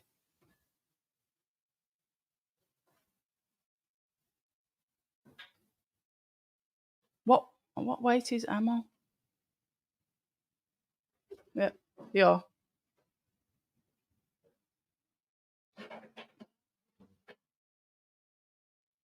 Oh, he's middleweight. Okay, fair enough. So now I'm trying to think on Queensbury. Who's that then? I need to look at these stables. And the thing is with these promoters, sometimes they don't update the stables. So there's a lot of like old people that aren't in their stable anymore still listed on there as their fighters. I'm sure the other day when I looked on Matchroom, Buatsi was still on there. But don't quote me on it. Yeah, no worries. I appreciate it, honestly. Even though I'm concentrating on YouTube, IG is one of them things. Because you guys might not know before, but I had another Instagram account, and then it got reported. Somebody said breaching community guidelines. That had messages that I was breaching community guidelines, so they locked off my account for 28 days. or whatever it was. First, they said it was going to be 24 hours, then it was 28 days. So I says, oh, forget this. So I set up the one that I've got now, and I shut down the other one because someone tried to hack it the other day. But yeah. So I'm more concentrating on YouTube. YouTube is the one that I need um, to grow, that I want to grow. I don't need it to grow. I want it to grow. Ben and Buatsi, KO, TKO finishes. Well, they need to do the main event now because I don't want to be waiting around for 816 hours. They can do it at 10 o'clock. Surely they can. Hamza Shiraz. Interesting because he's quite powerful. He is Hamza Shiraz, to be fair. Yeah, he's quite powerful. Interesting.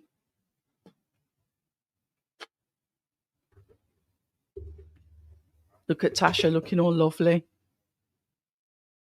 Right, there's like got 15 people in the ring at the moment. Are they going to do this? Here's me saying, oh, I don't like this in between the round waffle. I just want to see the fights, and here's me on here waffling. But doesn't Natasha Jonas look lovely? It always looks phenomenal when she's ends up at these events doing like the commentary, the punditry. Beautiful.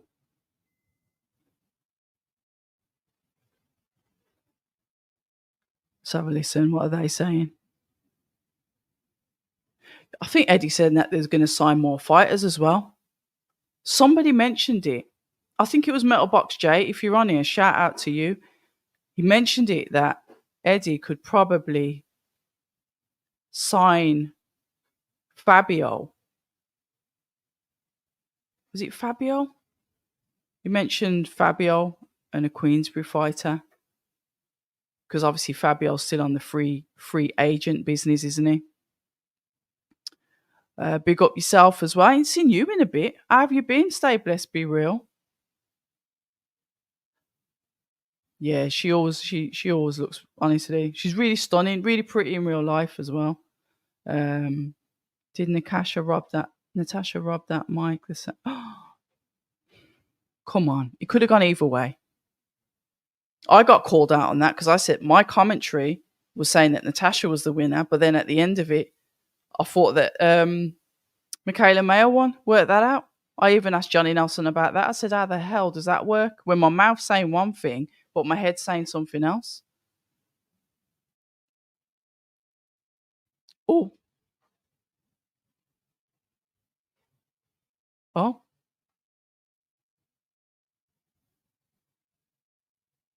oh, Fraser Clark. Oh, look, they're announcing Fraser Clark, Fabio Wardley. What was I just saying to you?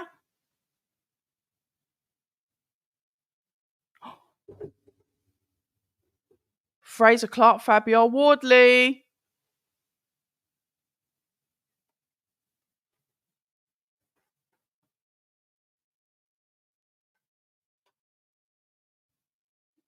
So no Saudi for Fraser and Wardley.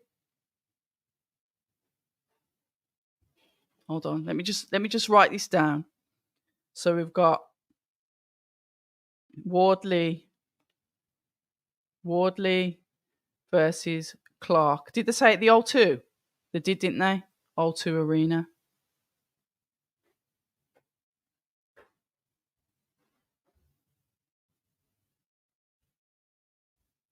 Yeah, let's have a look at this face off.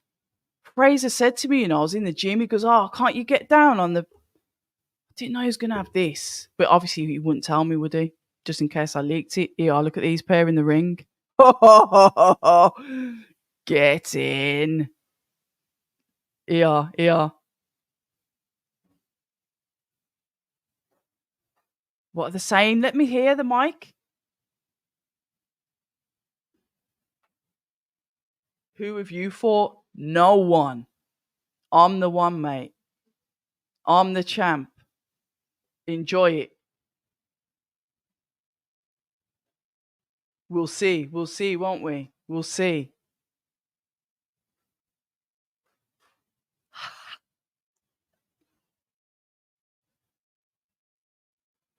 Hold on.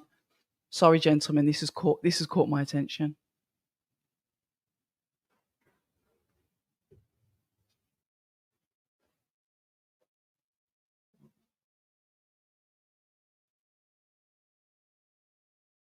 Saying it's too quick for him. Fabio saying it's still too soon. Hasn't had the right fights.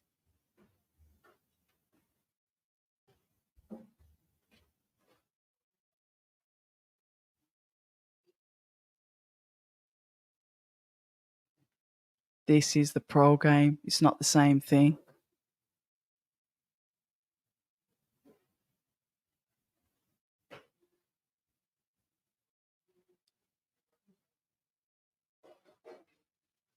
Talk is cheap, Fraser says. I know I'm the best fighter who's going to step him in the ring with. Fraser Clark. I know what I'm capable of. I give him credit, but I don't need to talk about his background. I don't need to talk about my amateur background. It's here and now. The best man will win. The best man is me. Whoa. Fraser with that sharp talk.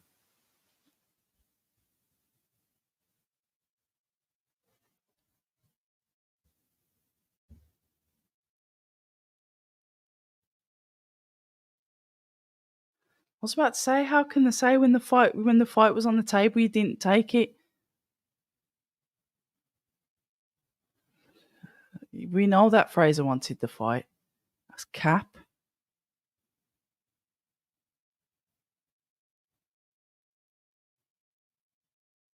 I'm a fan favourite, Wardley said. I'm going home with my belts, and Fraser's going to be sparked out on the floor. Talk is cheap. I'm going to put you to sleep. Fraser with the bars. MC Clark. You know what? Them pair would actually be good friends. Fair enough, they got a fight, but I know them pair would get on. They're quite similar. But I tell you something, put some respect on Fabio Wardley because he's a very good businessman. Yeah, he is a fight by fight with Matchroom, built up his fights, built up his records, had some really good fights, no contract signed, etc., etc. Free agent. I can fight over there. I can fight over here. I can fight wherever I want. Come to me with the right money, etc., etc. I really admire that about Fabio.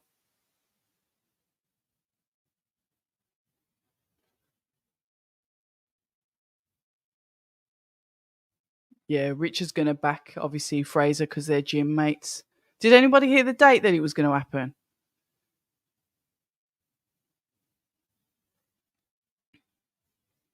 Oh,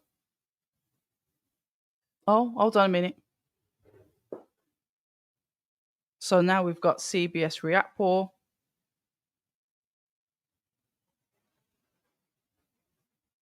CBS Reactpor announcement.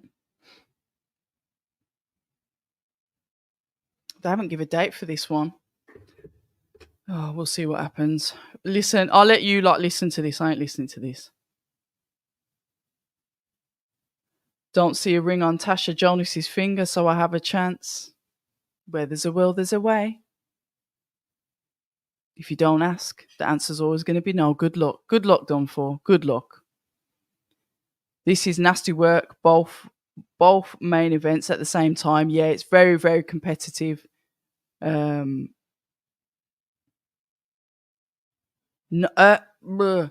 no, Basil. Good evening, Basil.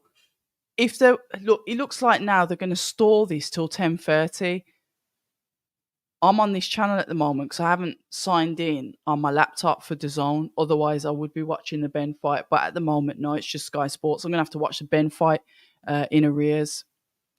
Easy win for Fabio, according to Anoda. I do like the fight as well. I think it could have happened before, but whatever. We're here now, innit? That's good to hear. I don't know who I've got for the main event. It's a difficult choice. And I think because I like both fighters, it makes it even more difficult. I don't know. I think the only thing that made me a bit booky was the fact that Dan Azeez came in lighter. I didn't like that. That would suggest making weight, blah blah blah. Because I know Azeez is always tight on. He's like on the scales. So £2 lighter made me think, I don't know. But other than that, all I know is I said it earlier, stay blessed. I just want to see someone get knocked out. And I like both of them, but it's a headline. We want to see someone get sparked out. I'll feel a bit, don't get me wrong, it could be a good fight and no one gets sparked out, but let it be a good fight then. We can't ask for everything. Let's just have a good main event fight. Right, since they were supposed to fight, Wardley has still had the better experience. Obviously, he's fought David Adelaide. I don't know what's happening with him at the moment either.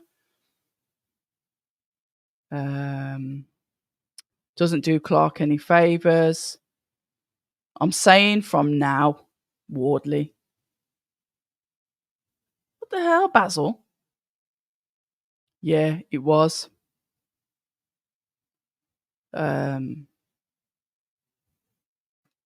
Since obviously the Dillian stuff and when he tested positive before the Joshua fight, remember that was a similar time that the purse bids, or it was alleged purse bids, because remember, Matchroom and weren't working together then. Matchroom and Queensbury weren't working together. And then it was kind of like, because obviously Fabio was a free agent, it seemed as if that deal was made, obviously with his management company, because he's a free agent. And since then, like I said, Fabio's just like doing his own thing. Clark, after his last performance, is from Anoda. After his last performance, I'm shocked he's taken the fight. He's going to take the fight, any fighters will take the fights. I know personally that he's always wanted the fight. He's in a docker. I have no idea what boxer Shalom were thinking. What was that with? Fabio doesn't look confident, you reckon? But you could have said that's how he was in the presser with Adelaide. And then look what happened. Don't underestimate that kid.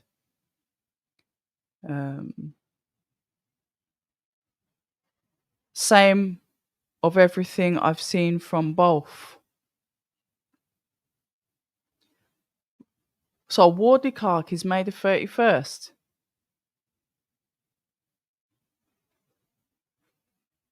Okay, May the 31st.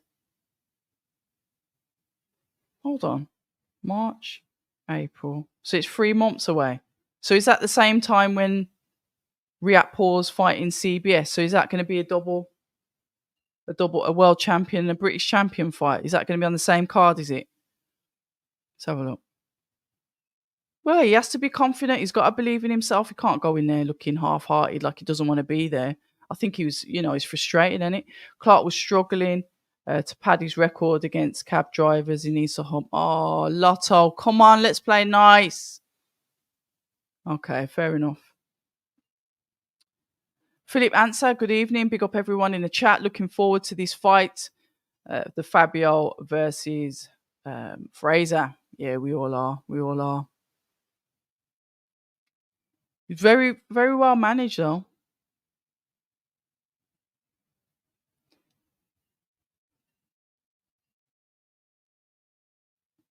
Big Phrase won the face off. He come with the bars, didn't he? Because you know what's going to happen now. Fabio's going to be getting his editors and they're going to be doing some memes with Fraser on there. You know what he's like. He's sharp when it comes to that stuff. Let's have a look. Why is Buatsi still having British title? You hope Dan KOs him. Gosh, the hate in the comments. Fabio just isn't performative for the camera. He's a regular guy. He's good on social media, though. Yeah. Fabio is very calm. It's all business. Yeah, totally agree. Oh, Conor Ben's walking out now. All right, keep that comms coming, please, because this is just dumb. I really hope they don't let this run because the Ben fight's on at the same time.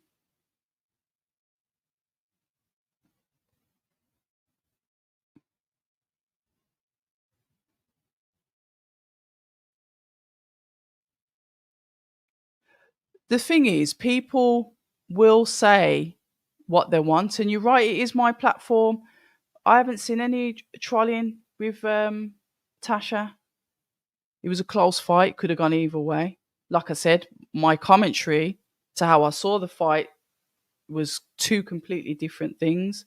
I haven't seen any trolling, and I wouldn't let anybody disrespect Tasha anyway. So I don't really know what you're on about there. If I've missed it, I've missed it, but I didn't see that. You don't get prizes for the face off. That is very true. You don't. But I do know that Fraser's grafting hard in the gym because I was up there the other day.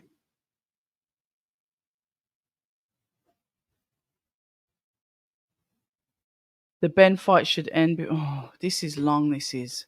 See, now they're going to do all this promo stuff. Can somebody keep an eye? Do you think they're going to let the Ben fight run? Because I'm thinking to switch to DAZN. 1 second. Ben Dobson fight has begun. Right, hold on. This is dumb. This is. Let me just go into DAZN quickly. Somebody let me know when this fight starts again, please. When the Buatsi Azeez fight, and then I'm gonna. What? What said? Watch the Super Bowl for 99 pence. You're mad.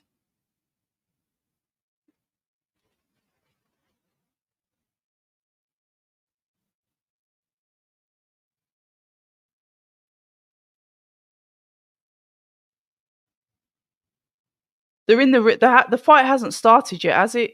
Because I've got DAZN up now, and they're just talking. They're giving their accolades.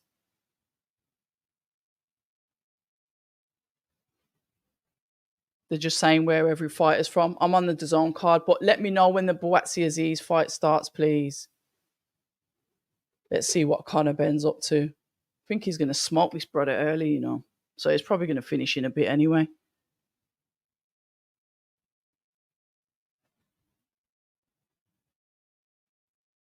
Yeah, right. Okay. Got Bob. Oh, DAZN. Don't do this, DAZN. Protect yourselves at all times. That's where I'm at now on the DAZN card. Touch gloves. Yeah, I'm with you. Here we go.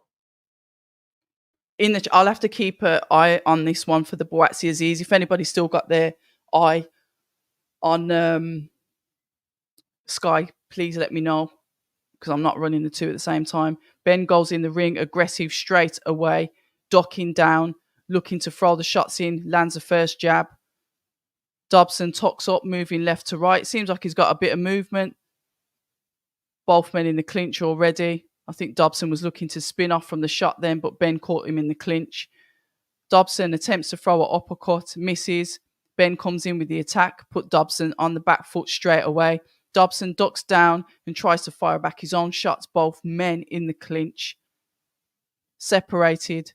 Ben on the front foot, ducks down as he does with that swooping shot as he does. Throws the shots in. Dobson comes forward. Men in the clinch. Separated. Same thing again. This geezer Dobson's he's going to run and clinch, isn't he? Lovely uppercut went in there from Ben. Oh, I can't be too disrespectful. That Dobson's got the Jamaican flag on his shorts. AP, I've been looking for you. AP, I'm just on the Conor Ben fight at the moment because the other one hasn't started yet. But please let me know when Buatsi Azeez starts. Dobson comes forwards with a couple of shots, pushing Ben back. Ben comes back with answers, throws a shot to the chest of Dobson, who's tucking up back onto the ropes. Ben's throwing the combinations once again. We'll try to men in the clinch. Ben pushes him off, throws a nice backhand. Dobson throws out a jab. Ben's hooking Dobson to the face. Comes in, tidy guard. Dobson tries to throw out a double jab. It's not really working. Azeez is walking out now. Oh, for God's sake. Oh, God. I'm going to have to switch back. You're saying Azeez is walking out now?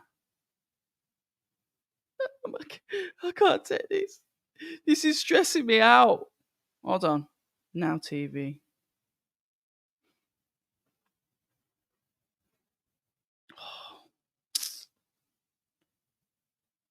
Here we go.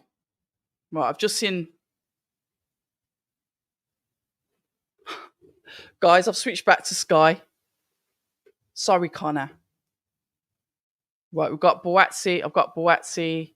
He's just praying on the outskirts. What a beautiful. Buatsi always wears his regalia, his garments are just phenomenal. I really love that. I need to learn more about the Ghanaian Indinkra symbols. Lovely robe. Beautiful. I do like his regalia.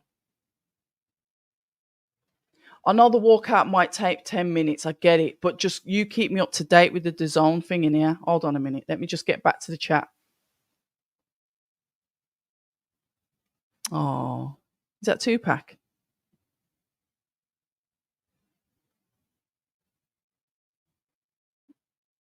Oh, lovely guy. Lovely guy. Lovely guy. Buatsi is lovely. The both are tough fight. Tough fight.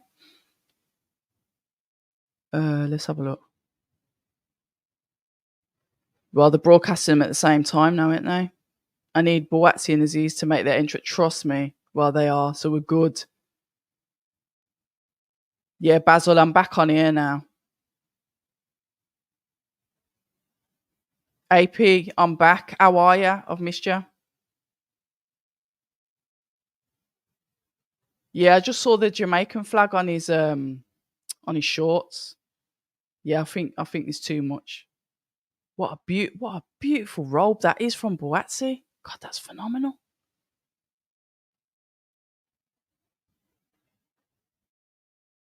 Josh is going to need to make a statement.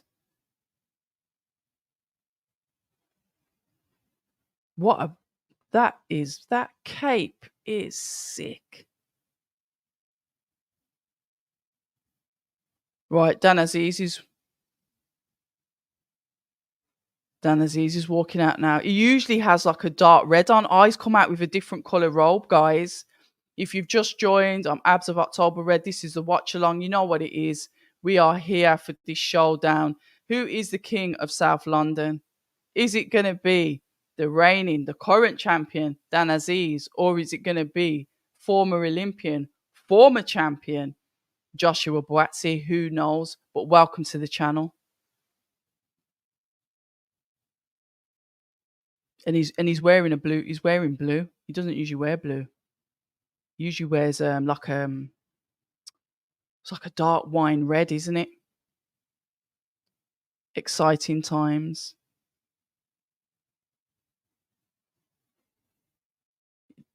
Azeez looks so focused. Guys, what we saying, man? We're here now. No back injuries, no more postponements, no more rumors of why this, that, and the other didn't happen. We are here.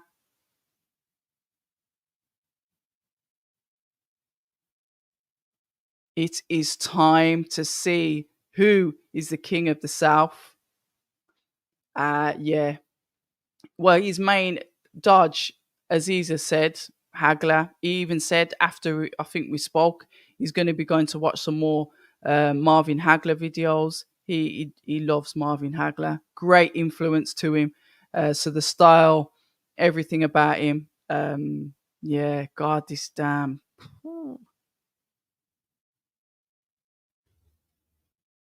Hold on. I need to moisten the palate.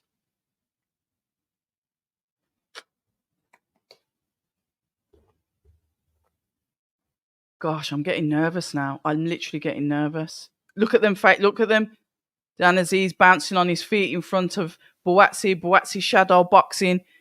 Listen, somebody might need to get in front of these two because this ain't normal behavior. Look how they both got eyes locked in at each other. Someone might need to get in the middle. Okay, Clifton Mitchell's just said move apart. Surviving sobriety, I got you. Both men are back to their respective corners as they are being announced officially. The lights are down. Buddy McGirt in the corner, throwing thumbs up to the opposition. Dan Azeez faces the crowd as he bounces from leg to leg, shaking himself out. The robe is off with Joshua Buatsi. He's wearing a white t-shirt that is about to get pulled over his head as his corner places the Vaseline on his skin to help create that barrier for those stinging shots expected to come from Dan Azeez. The judges are being announced. Surviving sobriety, I got you, man.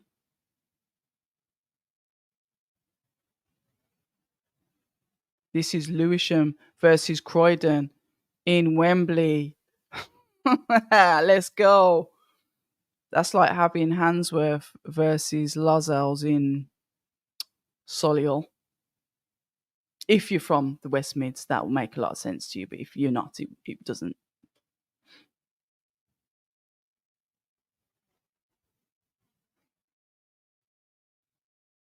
Five feet 10 inches tall. They are now giving the heights of the fighter. We are now doing the tail of the tape.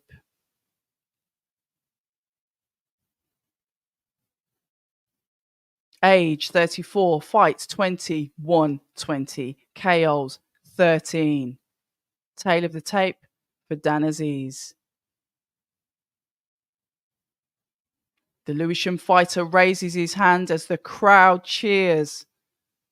Oh, God, this is going to be epic. We've got people in the audience with Lewisham flags, guys. They've travelled 2 hours up from South to be here to support Dan Azeez. Oh, wow. The crowd cheers on. The corner claps.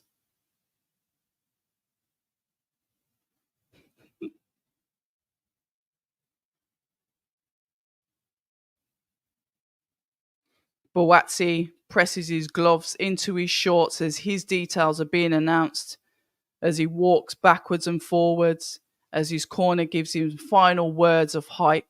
Tail of the tape, 30 wins. No, he isn't 30 wins. Age 30, fight 17, won 17. KOs the same as Azeez. 13 KOs, guys. These are level pegging. Level pegging. Buatsi a mere 3 fights ahead in the professional game.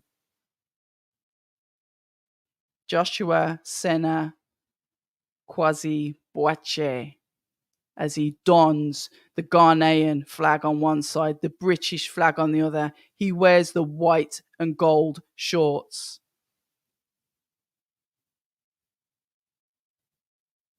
Gosh, there's a crowd shouting for him as well. We got Even Stevens here tonight. Oh, Basil, thank you for the $2 donation. I very, very much appreciate it. Fighters are now being called into the middle as the referee gives his instructions. Protect yourselves at all times. Uh-oh. The ref drags Buatsi back in because he didn't touch gloves.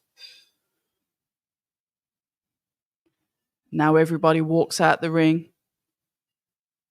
Just the 3 men left in there. We have Azeez, Buatsi, and the referee. It is almost goal time, guys. This is happening. The Battle of South London. Seconds out. Let's go. Both men take the centre of the ring. Both men attempt to throw the first jab. Dan Azeez throws one to the body. Buatsi throws one to the head. This fight is not starting slow whatsoever. Buatsi throws a hook. Flicking out the jab from Buatsi. Azeez tucks in, throws out his own jab, connects with Buatsi. A feel around. No, heavy shots coming in from both men.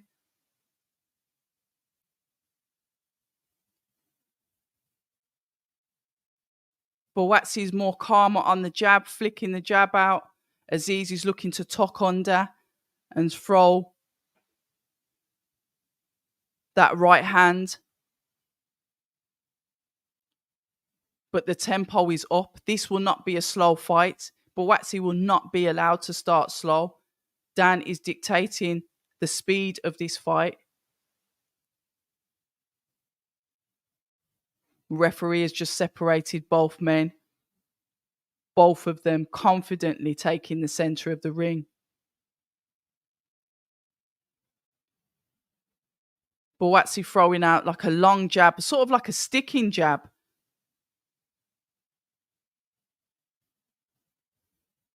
Azeez struggling to find the range bit there to try and throw his own jab back as Buatsi steps in. They are both entangled once again. The ref separates. We have the reset. A bit messy, I'd say this has started off as. Not as clean as I'd like it to be. Buatsi dips in after he throws the jab. There's a bit of pausing after the shots as well.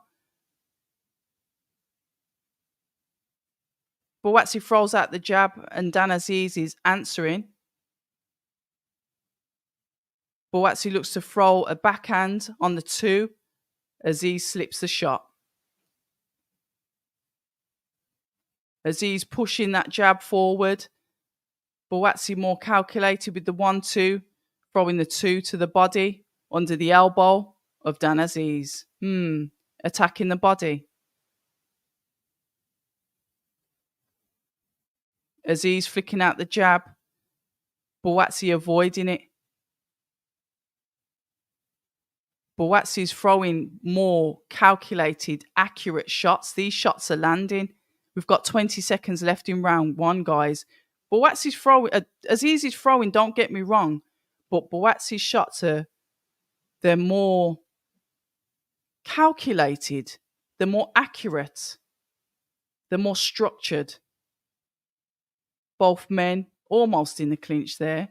Dan Azeez starts throwing the jab back. The first bell goes. They're both backed into the corner, literally facing each other and walking backwards. Whee!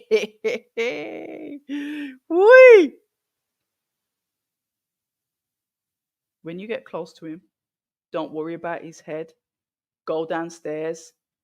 Kind of the same information that he told Callum Smithy. He didn't listen either. Hold on.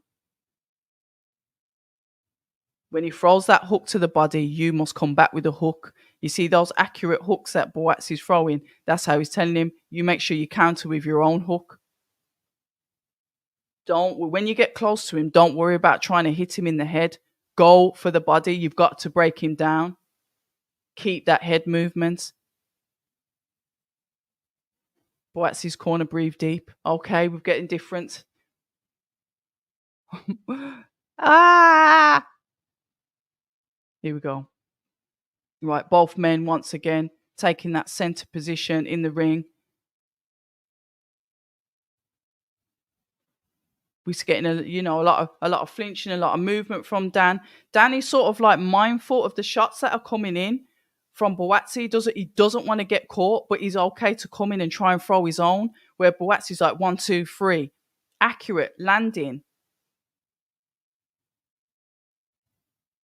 The front hand of Buatsi's dropped down. Are we sensing some confidence here? Let me just have a look. As he literally flicks that jab up from the waist. Dan Azeez throws the overhand, skimming Buatsi, hit him, but didn't really have any impact. I'm seeing nice ring generalship here from Buatsi, the way that he's moving around the ring. I like the feints that are coming in from Dan Azeez. Joshua Buatsi is able to land double jab on Azeez. Azeez is trying to counter him back. Not really in range. Rolling the shots that Buatsi is throwing out, both men. Now they're fighting in the clinch. They're inside. Lovely overhand landed there from Dan Azeez. Buatsi claps in approval. I've never seen him actually even be motionful in the ring. Hold on. Did he just smile at Azeez? Hold on.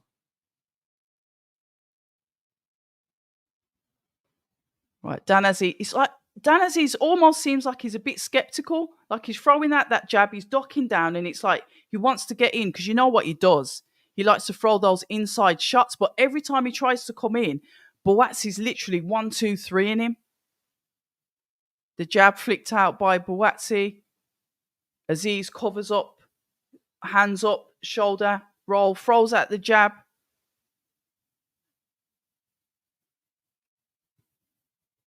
Buatsi's there throwing the shots as well. It's like Dan Azeez is landing one, Buatsi's landing twos and threes.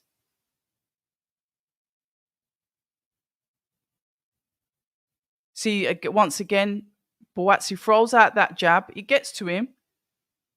Buatsi answers with a jab. Buatsi's like fainting, like he's stepping in, like with a 3 feint jab, a 1-2 there from Buatsi.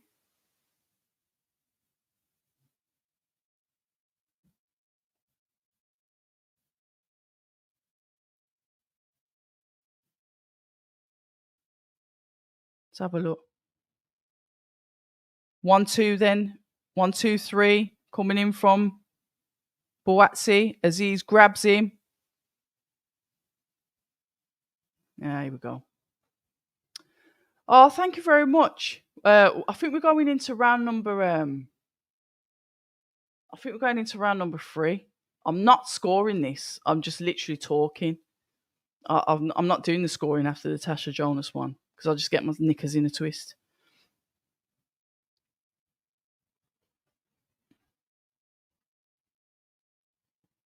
I'm not scoring. I'll leave you guys in the chat. In the chat. Yeah, you guys keep the scoring coming in. Oh, anybody know how Conor Ben's getting on?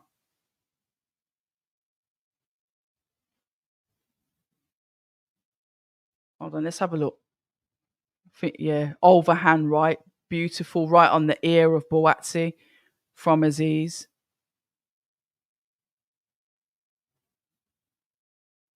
Right, here we go. Both men confident in who's going to take the center. Azeez tries to push Buatsi back with the jab. Buatsi circling to the left in the ring. Azeez I know what Azeez is doing. He sparred Beterbiev. He's waiting to get inside to really unload on him. He's throwing out that jab, the 1-2-3. Buatsi's like ducking, throws in a body shot, a couple of body shots. Azeez, he's got this nice like feinting style.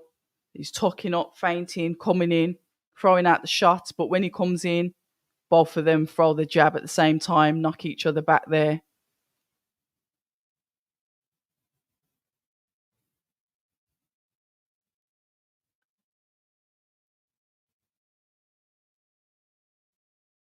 Right, 1-2-3 coming in from Buatsi, but yeah, Azeez is tucked up, not really touching him. Azeez comes back with his own shots, pushes Buatsi back. The jab's coming out from Azeez. Now he's started to find his range because that was straight down the pipe, that was. Yeah, good fight. We've got 1.5 minutes left of round 3. This is going quick. Buatsi takes the center of the ring. Pushing forward, he throws his own combinations. Azeez goes for the body, listening to a bit of what Buddy McGirt was saying. Buatsi's throwing in those body shots, but landing with one on the head as well. Azeez is pressing forward. He's got that. I like his feinty style. You can see what he's going to do. He tucks up and he comes forward. Buatsi pushing him back with the jab. Azeez throws his jab back. Slips a shot. Could have been an uppercut from Buatsi.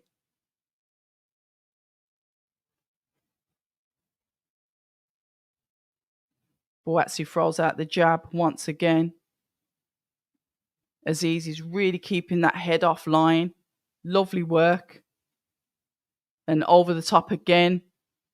Azeez lands with that right hand of his. Uppercut going into Buatsi. God, he's letting these shots go. Uppercuts coming in from Azeez, sorry. Oh, lovely work. Toe to toe. They are both going at it. This is what Azeez does. He's putting on that pressure.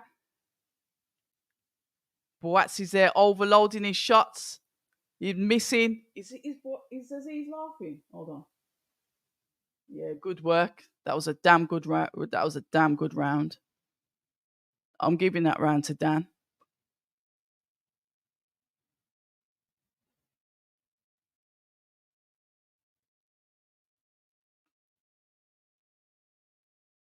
I'm gonna say Azeez has got that last round. Good fight. Buatsi doesn't need to be overloading his shots. He was very calculated with his shots in like the first round, really making them land in the right place. But it's like Dan Azeez was just like creeping in, getting closer, getting closer. And then he starts to letting like them uppercuts go, doing what Dan Azeez does. Yeah, good fight, good fight. Anybody know how Conor Ben's getting on? Hold on.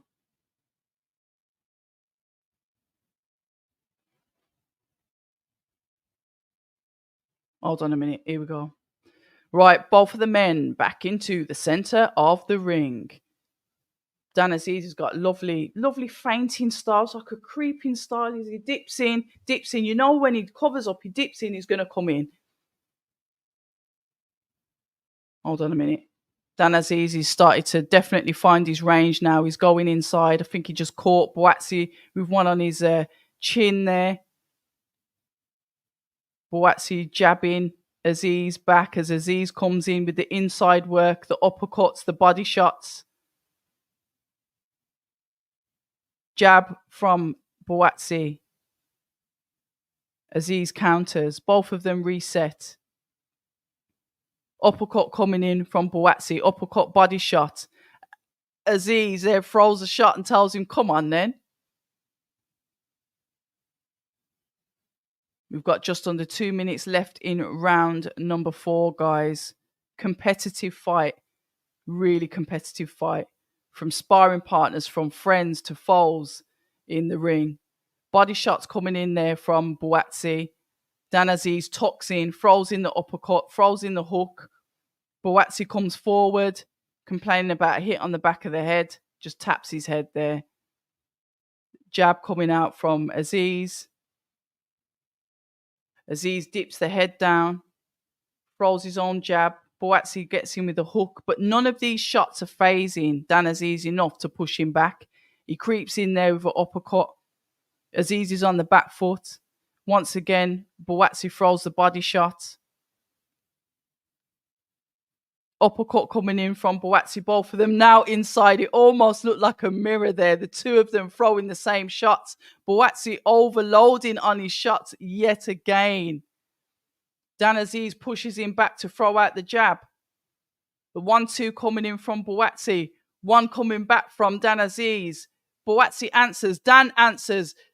Buatsi gets him on the top of the head, knocking Aziz's head back. Azeez continues to come forward. Azeez dipping in, throwing out the jab.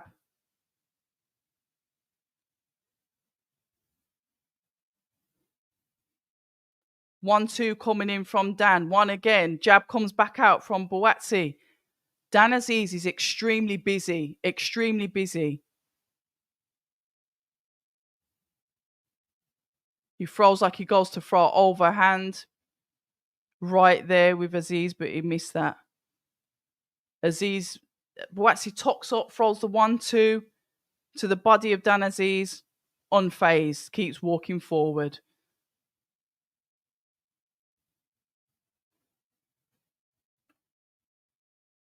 I can't, I'm not scoring this.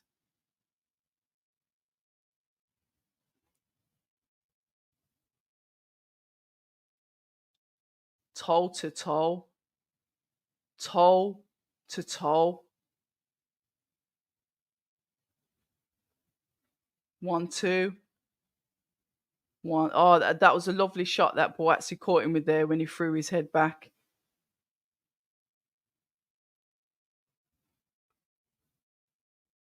That 2 that coming from Buatsi on the top of his head. Flipping heck. This is very competitive. Guys, keep the scores coming in and let me know how Conor Ben's getting on. I'm sure that fight should be over by now. You got it 2-2, Danny. 3-1 Buatsi. 3-1 Buatsi. 2-2. Okay. All right, Sars, let's get back. We're on round number 5. Dan Azeez comes out attacking the body, throwing the low hooks to Buatsi's torso there.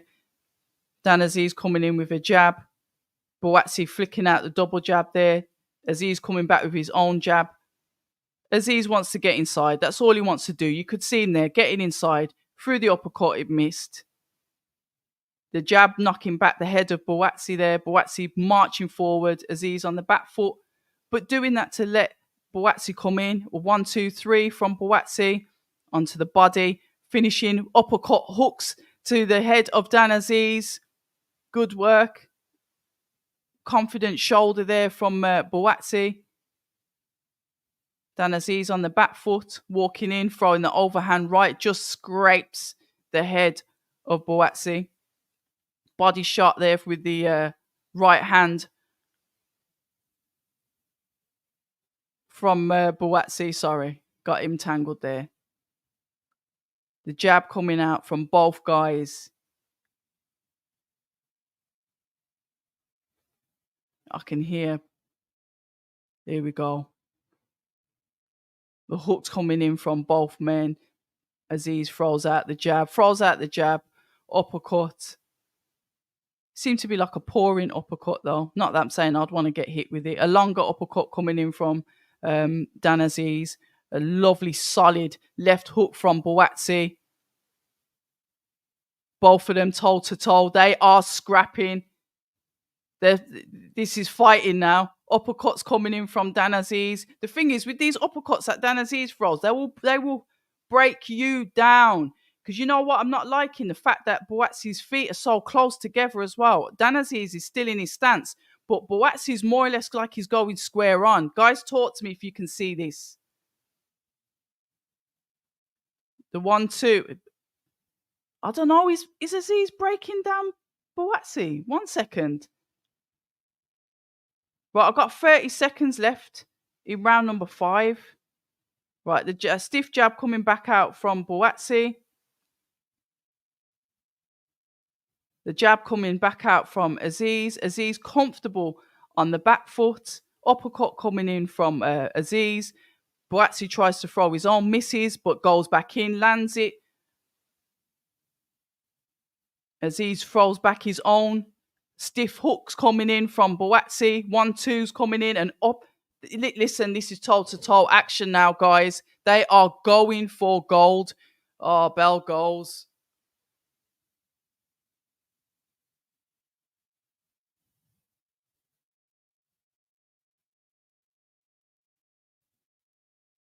Have you got it? You've got it. You've got it 4-1 Buatsi. Okay. 3-2. I've more or less. I think I'm more or less with. Hold on.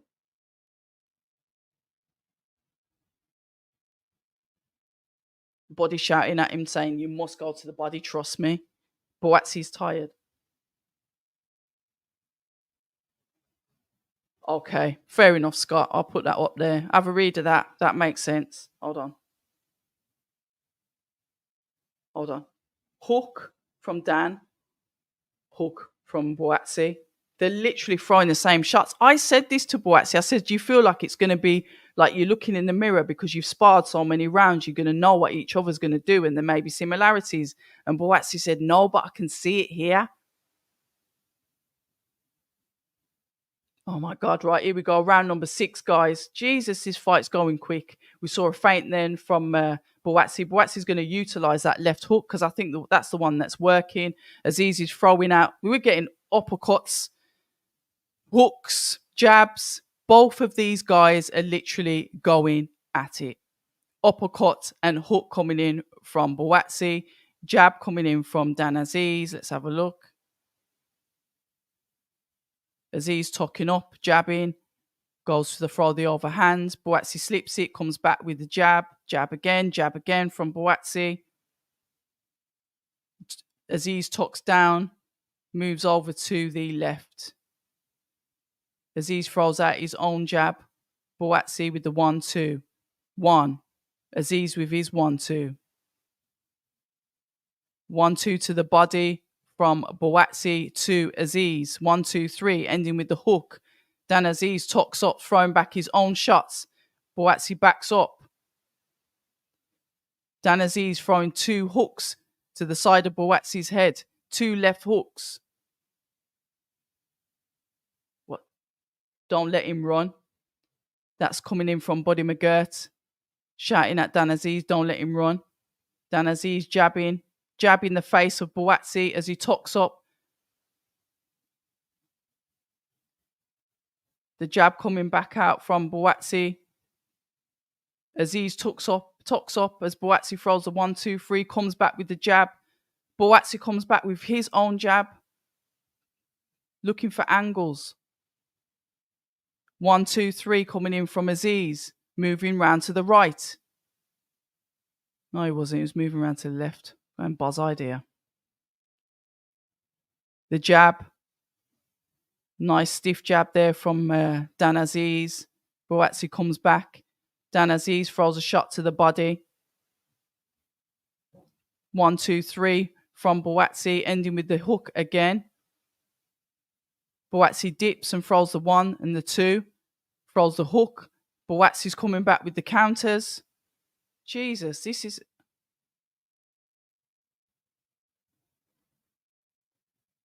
And this is where, because it's going to be like this, it's going to be subjective. And this is where the real boxing eyes come in. I ain't scoring this. Dan, where you going? Buddy McGirt shouting at him. Like, why are you on the back foot? Go forward.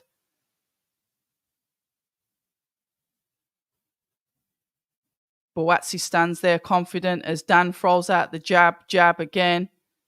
Buatsi comes forward. Double hooks going in with both men on the inside.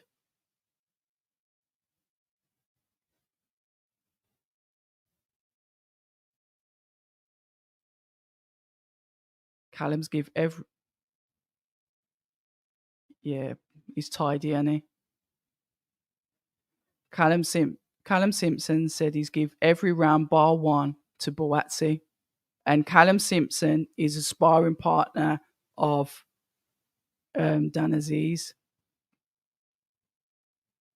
Buatsi's slightly ahead, but Dan is doing what he does. That's from Vidal Riley. I don't know who's going to win the fight.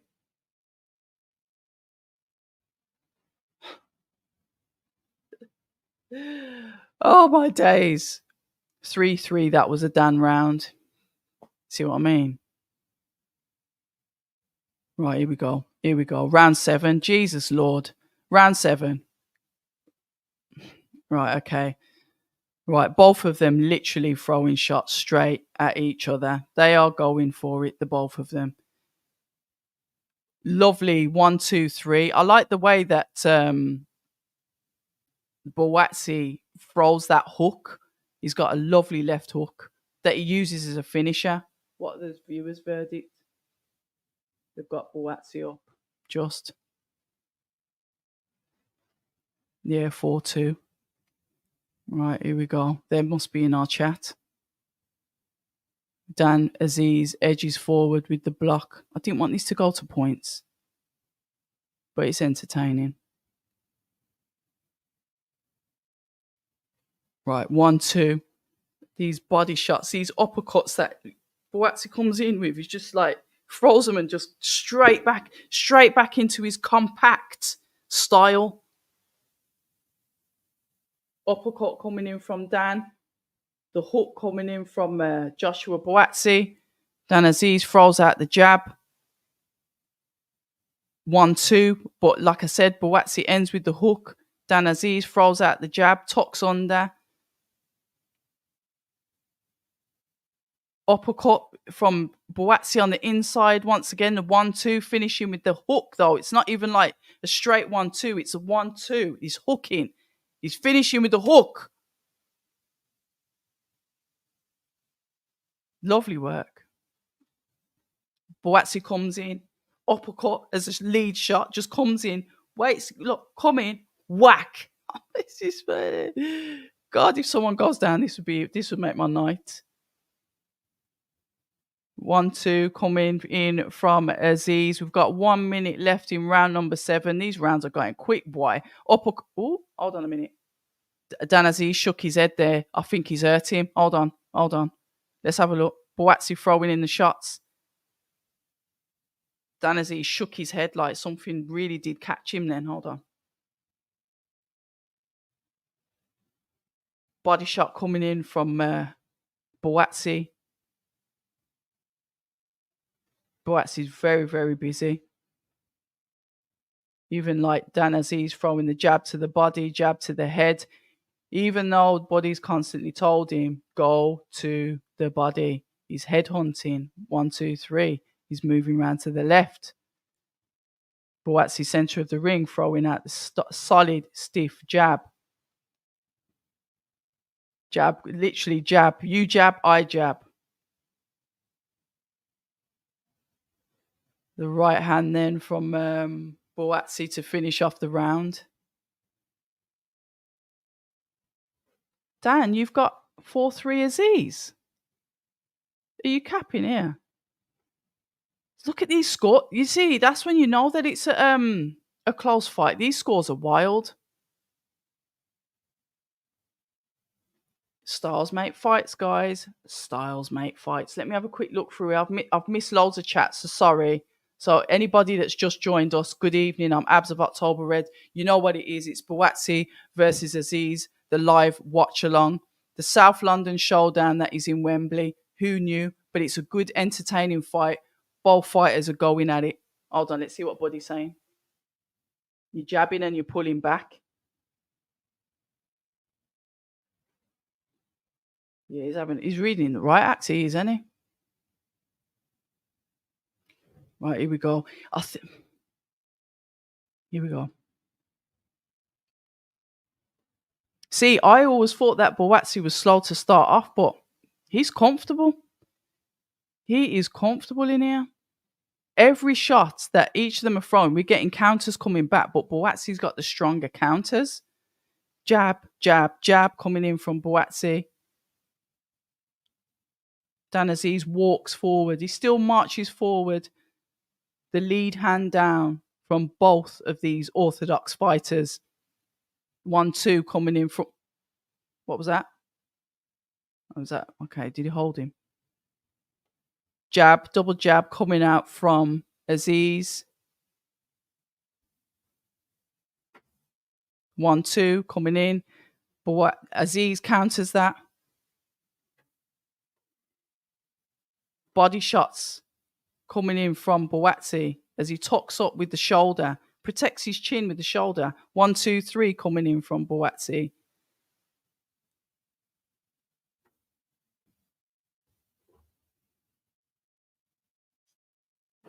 Dan throwing out the jab. 1, 2, and ending on an uppercut from Buatsi. Dan Azeez throwing out the jab, but Buatsi leans in and nullifies the 2 that was trying to come back from Dan Azeez.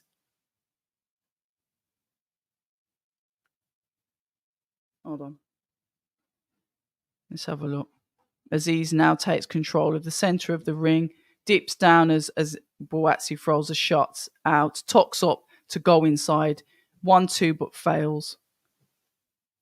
Buatsi literally throws the 1, 2, the 2 being an uppercut.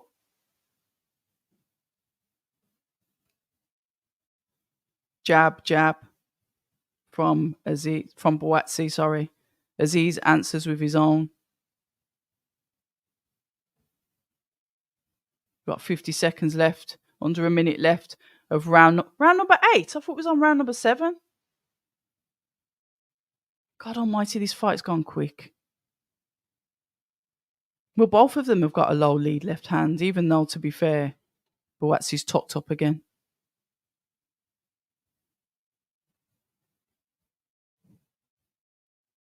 Right, Dan Azeez. Buatsi comes in. Azeez answers with a shot that pushes Buatsi back as he comes back, throws his own. He's throwing the hooks. The 1, 2. Oh! Was that a slip? Oh, that was a slip. Yeah, that was a slip. Careful. Oh, God, they're swinging for the hills. The both of them are swinging from the hills. That was a little slip there. Right, here we go. Let's have a look at the chat.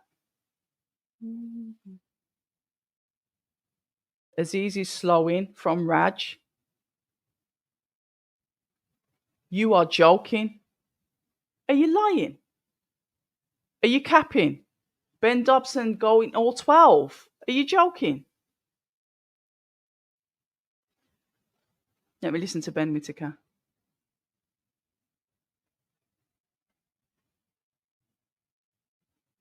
Right, Ben Whitaker's saying that Dan Azeez needs to push the pace, hit anything, just really start to step up your pace because he's letting Buatsi just coast.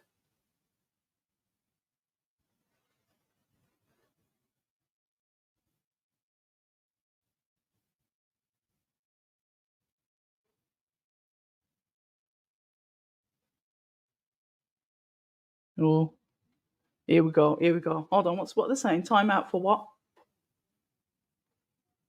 Oh, right. Yeah, because there was a slip on the floor.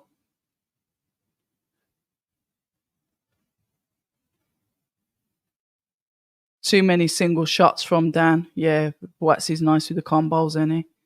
Buatsi with educated approach, methodical, nice lefts. Yeah, them hooks are nice. Azeez is slowing. 6-2. Buatsi from our name is account later. 6-2. You guys are.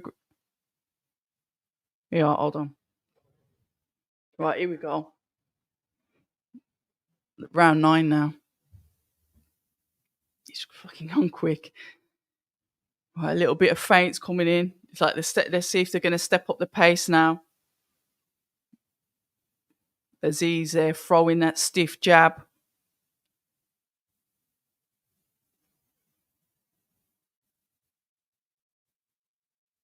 Azeez throwing the shots. Buatsi coming back with his own jab. The 1-2. Buatsi ending with the hook on the body of Azeez.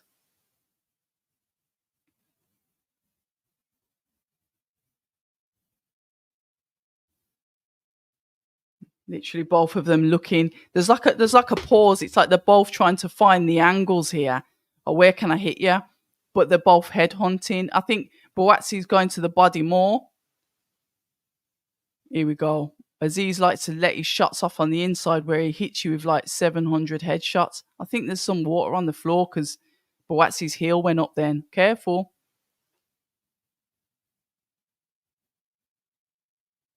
Don't like the way Buatsi squares up on his feet though, but whatever, innit? Both of them going toe to toe. Buatsi, Azeez landed a beautiful hook then that forced Buatsi backwards. They are literally going hell for leather here. Hold on. Buatsi's digging in, tucking in, looking to throw those headshots, those uppercuts. Buatsi answering with the hook. Body shot there coming in from Buatsi. Oh, the hook, 1-2 from Buatsi, uppercut from Dan Azeez. Buatsi throwing like more shots, 1, 2, 3, uppercut included in that shot. We've got a minute left of 9 rounds, of round 9. What? Azeez on the inside throwing uppercuts. Buatsi's doing the same, throwing the hooks and the uppercuts. Literally, heads are touching and they are both going at it on the inside. We love it.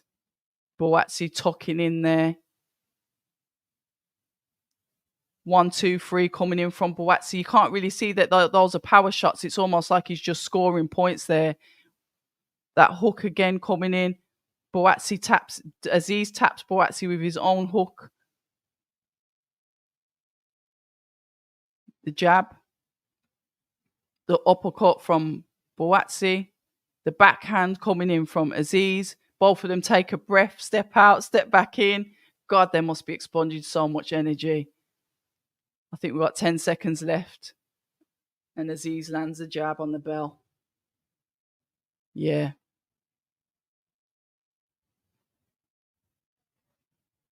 You've got to make it a dogfight. Shut it down on the inside. You've got to make it a dogfight.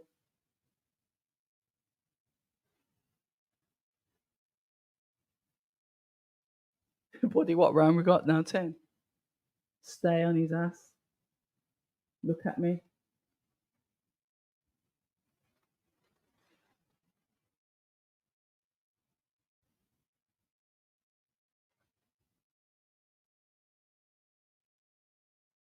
His punches are not bothering you at all. Buatsi shakes his head like to say, no, they're not. I'm good.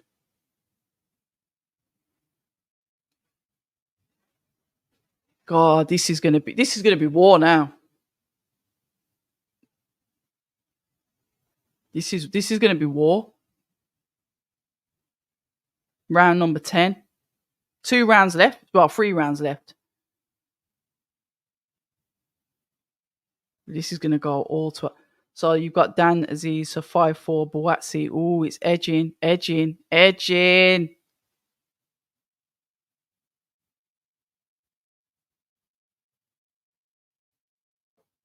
Get that frigging thing off my. Right, here we go.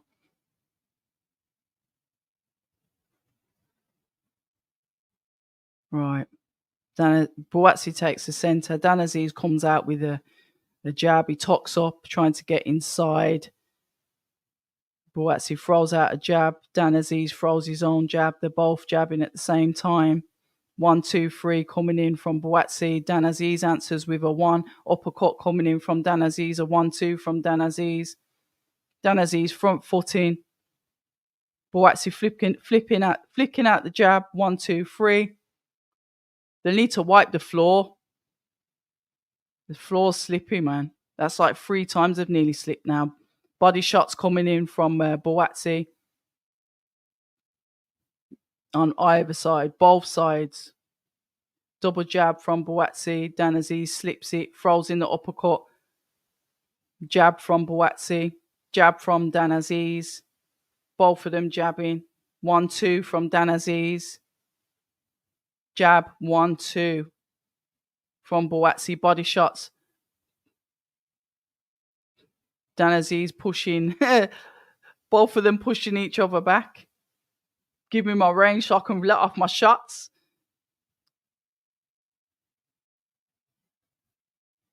How on earth is nearly 3 minutes gone already?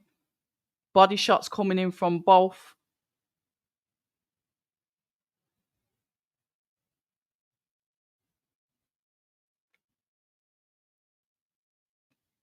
Yeah, well, that's why. Well, Danny, that's why Buddy McGirt's telling him to go for it.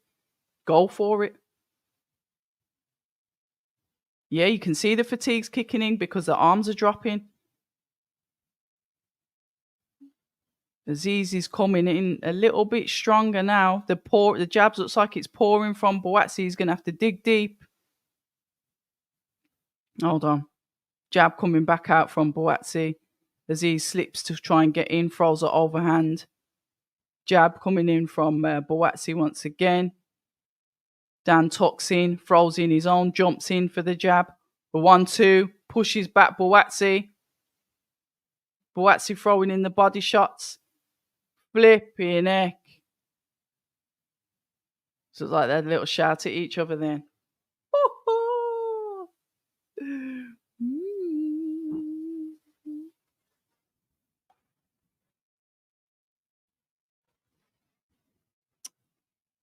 What's he saying? I've got headphones on and I'm leaning in like a... When he touches, I need a reaction. That's coming in from Virgil.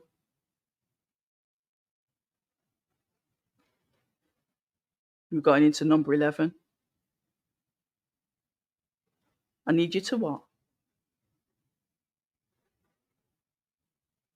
I need you to dominate this round. Yeah, floor's a flipping slippy mess. Right, round 11, guys.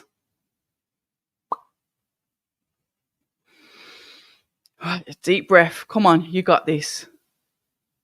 Dan, get these 2 rounds in and it's a draw. It can't be a draw. We can't have a draw.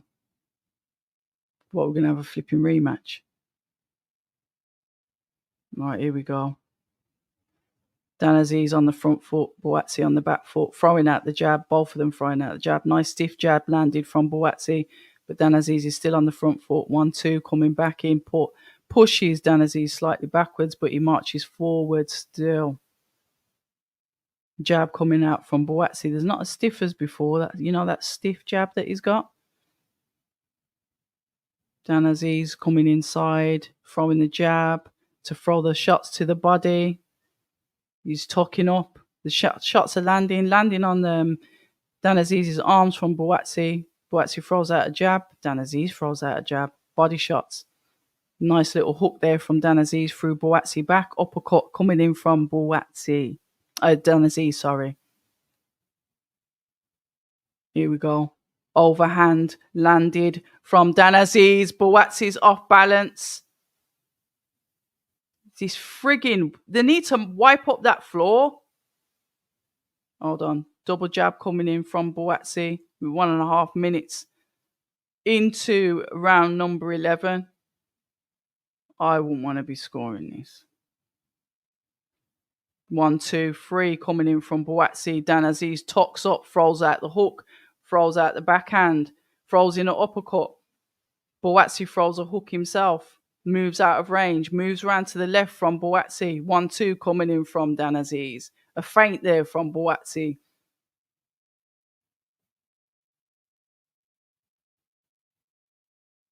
The jab coming in from Buatsi. We've got 1 minute left. This is nuts. This fight's gone rapid.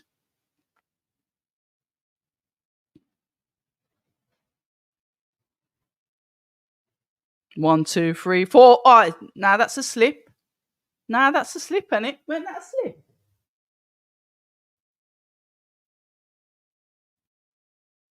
Was that a slip?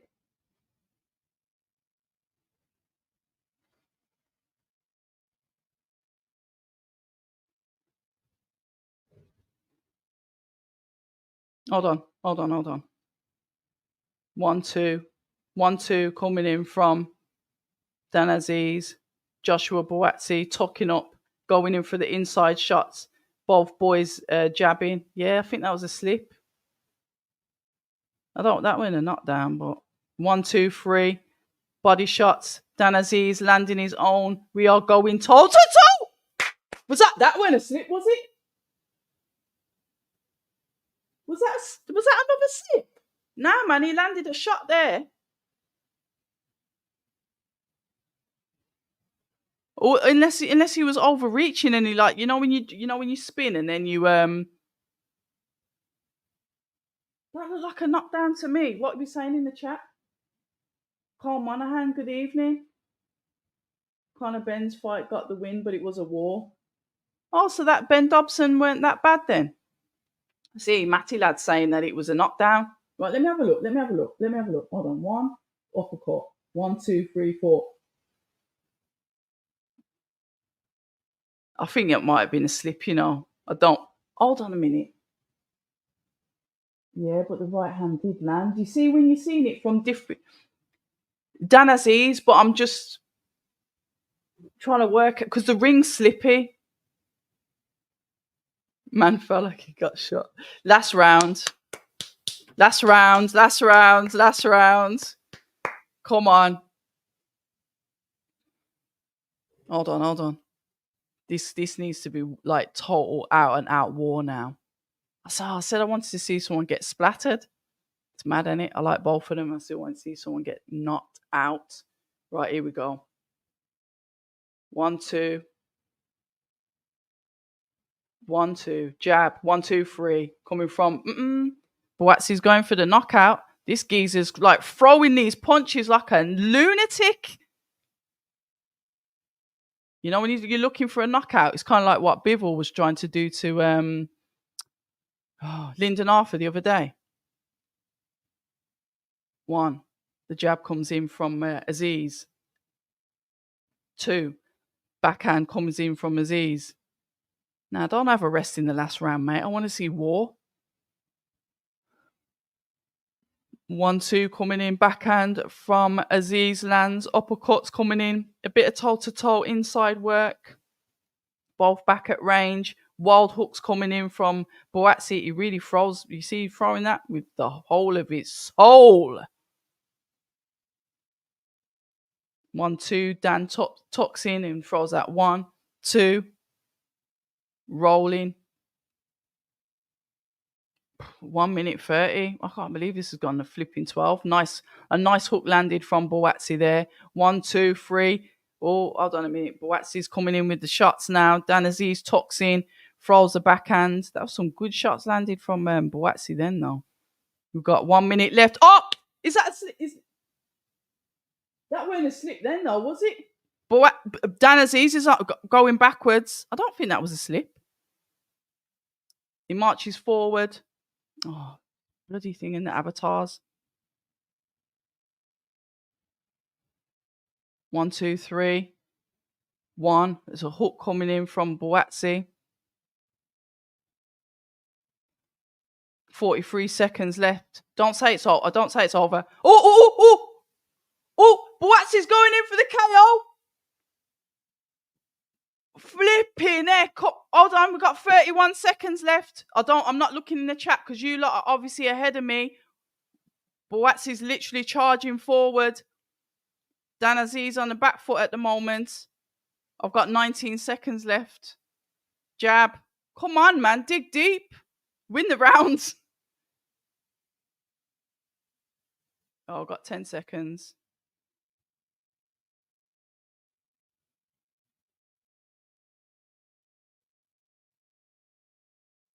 He's telling him to come forward. Let's give the fans what they want. Let's put on a show. Oh. Oh. Oh. Oh, Buatsi kisses him on his head.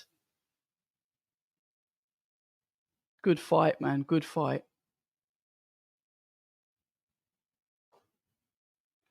I thought one of them might have been a knockdown, Scott. I know the first one was definitely a slip. I can't see them.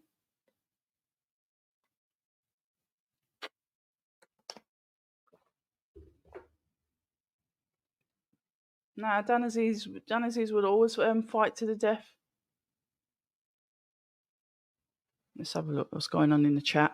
Guys, I've neglected you in the chat. I'm so sorry. What are we saying? The second one was too embarrassing, Belly.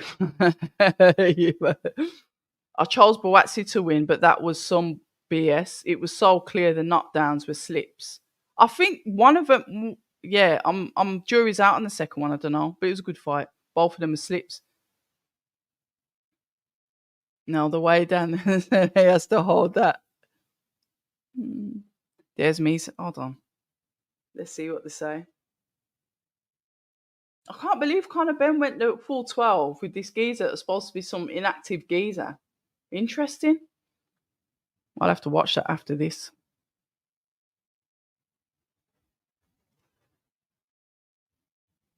I understand why Virgil wanted no business with Bivol.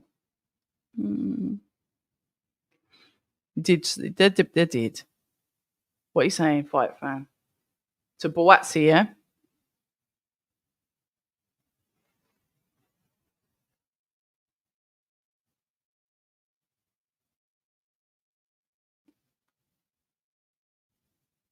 Yeah, good fight though.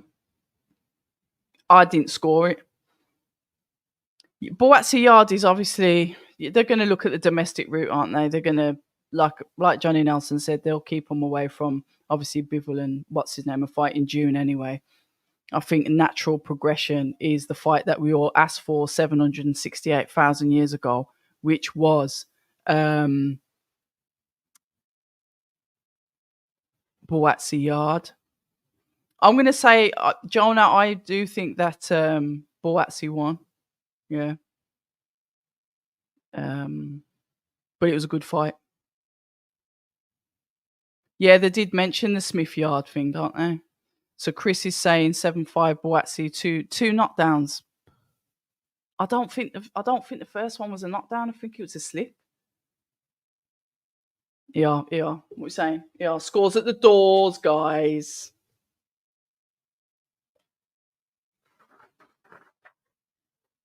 Hold on.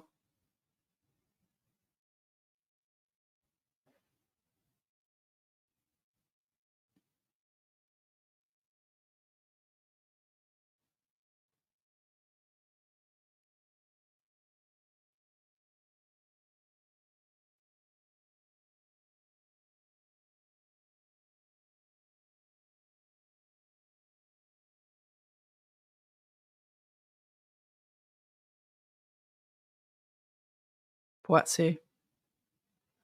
What are we saying about them scorecards, guys?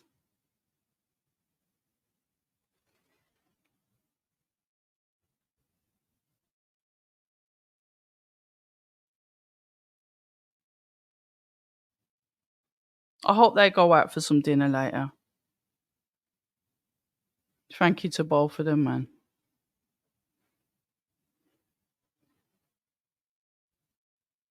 Uh, 117 to 109. Okay. Okay. Fair enough. Even Rob Tebbett saying it looks like he gave Azeez mercy, or it was extreme fatigue. Maybe he was just tired. Buatsi still lacked confidence. Could have stopped him. Yeah, I think you could have stopped him. That final bit there, I was thinking, hold on, why don't you go for it? But yeah, maybe a bit of brethren bias. I don't know. Buatsi didn't get out of second gear, if we're honest. Mark E, good evening. He's had harder spars. But yeah, I don't know. It was a good fight. The British light heavyweights need to stay well away from the Bivals and the Beterbievs. They're worlds apart. Should just mix it together. AP, that's exactly what Johnny Nelson said in the conversation that I had with him the other day. He said that. He said exactly that. Hold on a minute. Definitely gave his boy a chance to stay in the fight without getting knocked out. One of them things. Will he ever say that? I'm sure there'll be 768 interviews with him now. They'll be doing a post-fight press conference, etc. So that may be one of the questions that somebody will ask.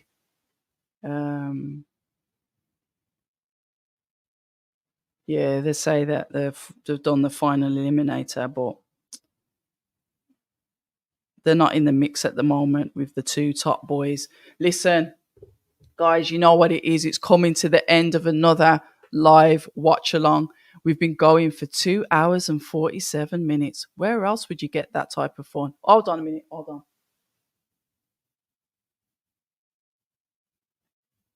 Oh, hold on a minute.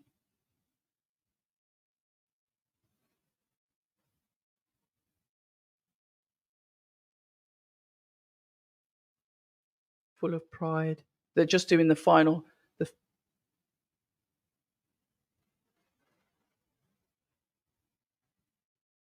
Oh, it's nice to see the two of them together like that. I do like that. I'm not happy to be taking his belts. All I wanted was the number one slot. He's so lovely, isn't he, Joshua Buatsi? Apparently, he went the full 12 technique, but he won.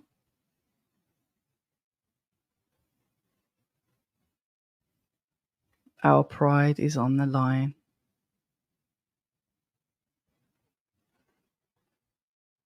You know what? I will say fair play to Dan Azeez as well. He's worked hard to get those belts. Do you understand? It's bittersweet.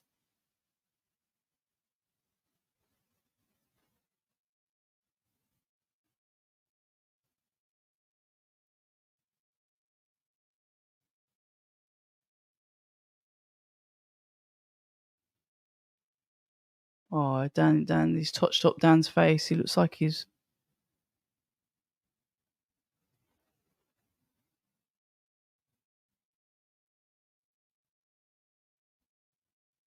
Oh, bless him.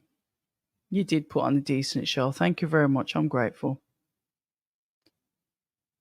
Yeah. Did Sky Sports say that they were going to announce 3 major fights? Because I've only seen Wardley Clark, O2 Arena, CBS and Riyadh Paul. Was there a third one? Or am I tripping? Oh, he doesn't want Dan to go. See what I mean? Joshua Buatsi is a gentleman. He paid for my Uber back to Euston train station from the hotel as well because I waited hours to get him on the channel. So he's a true gent. Got a lot of time for him. Got a lot of time for both of them. Bittersweet. Better man won.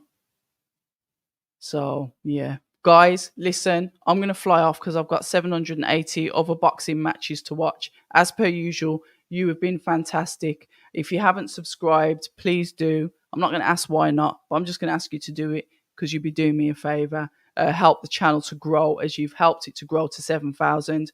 Tomorrow night, 8 p.m., we're going to be doing a review, and it's going to be obviously, it's called the boxing debate. It's going to be myself, it's going to be Base the Kid, Danny from Fight Fan TV, and our US correspondent, Maestro himself. So we'll be covering all things that have been happening in boxing this week, including obviously interviews with Turkey, Al Sheikh, His Excellency, Fury, everything. We're going to cover everything tomorrow. You guys have been the best. Love to you all. Stay safe. Look after one another. Thank you for the super chats. I really do appreciate them. And until tomorrow, come back 8 o'clock tomorrow night. It'll be about an hour, if that. Probably about an hour. Au revoir. And yeah, obviously, stay ready.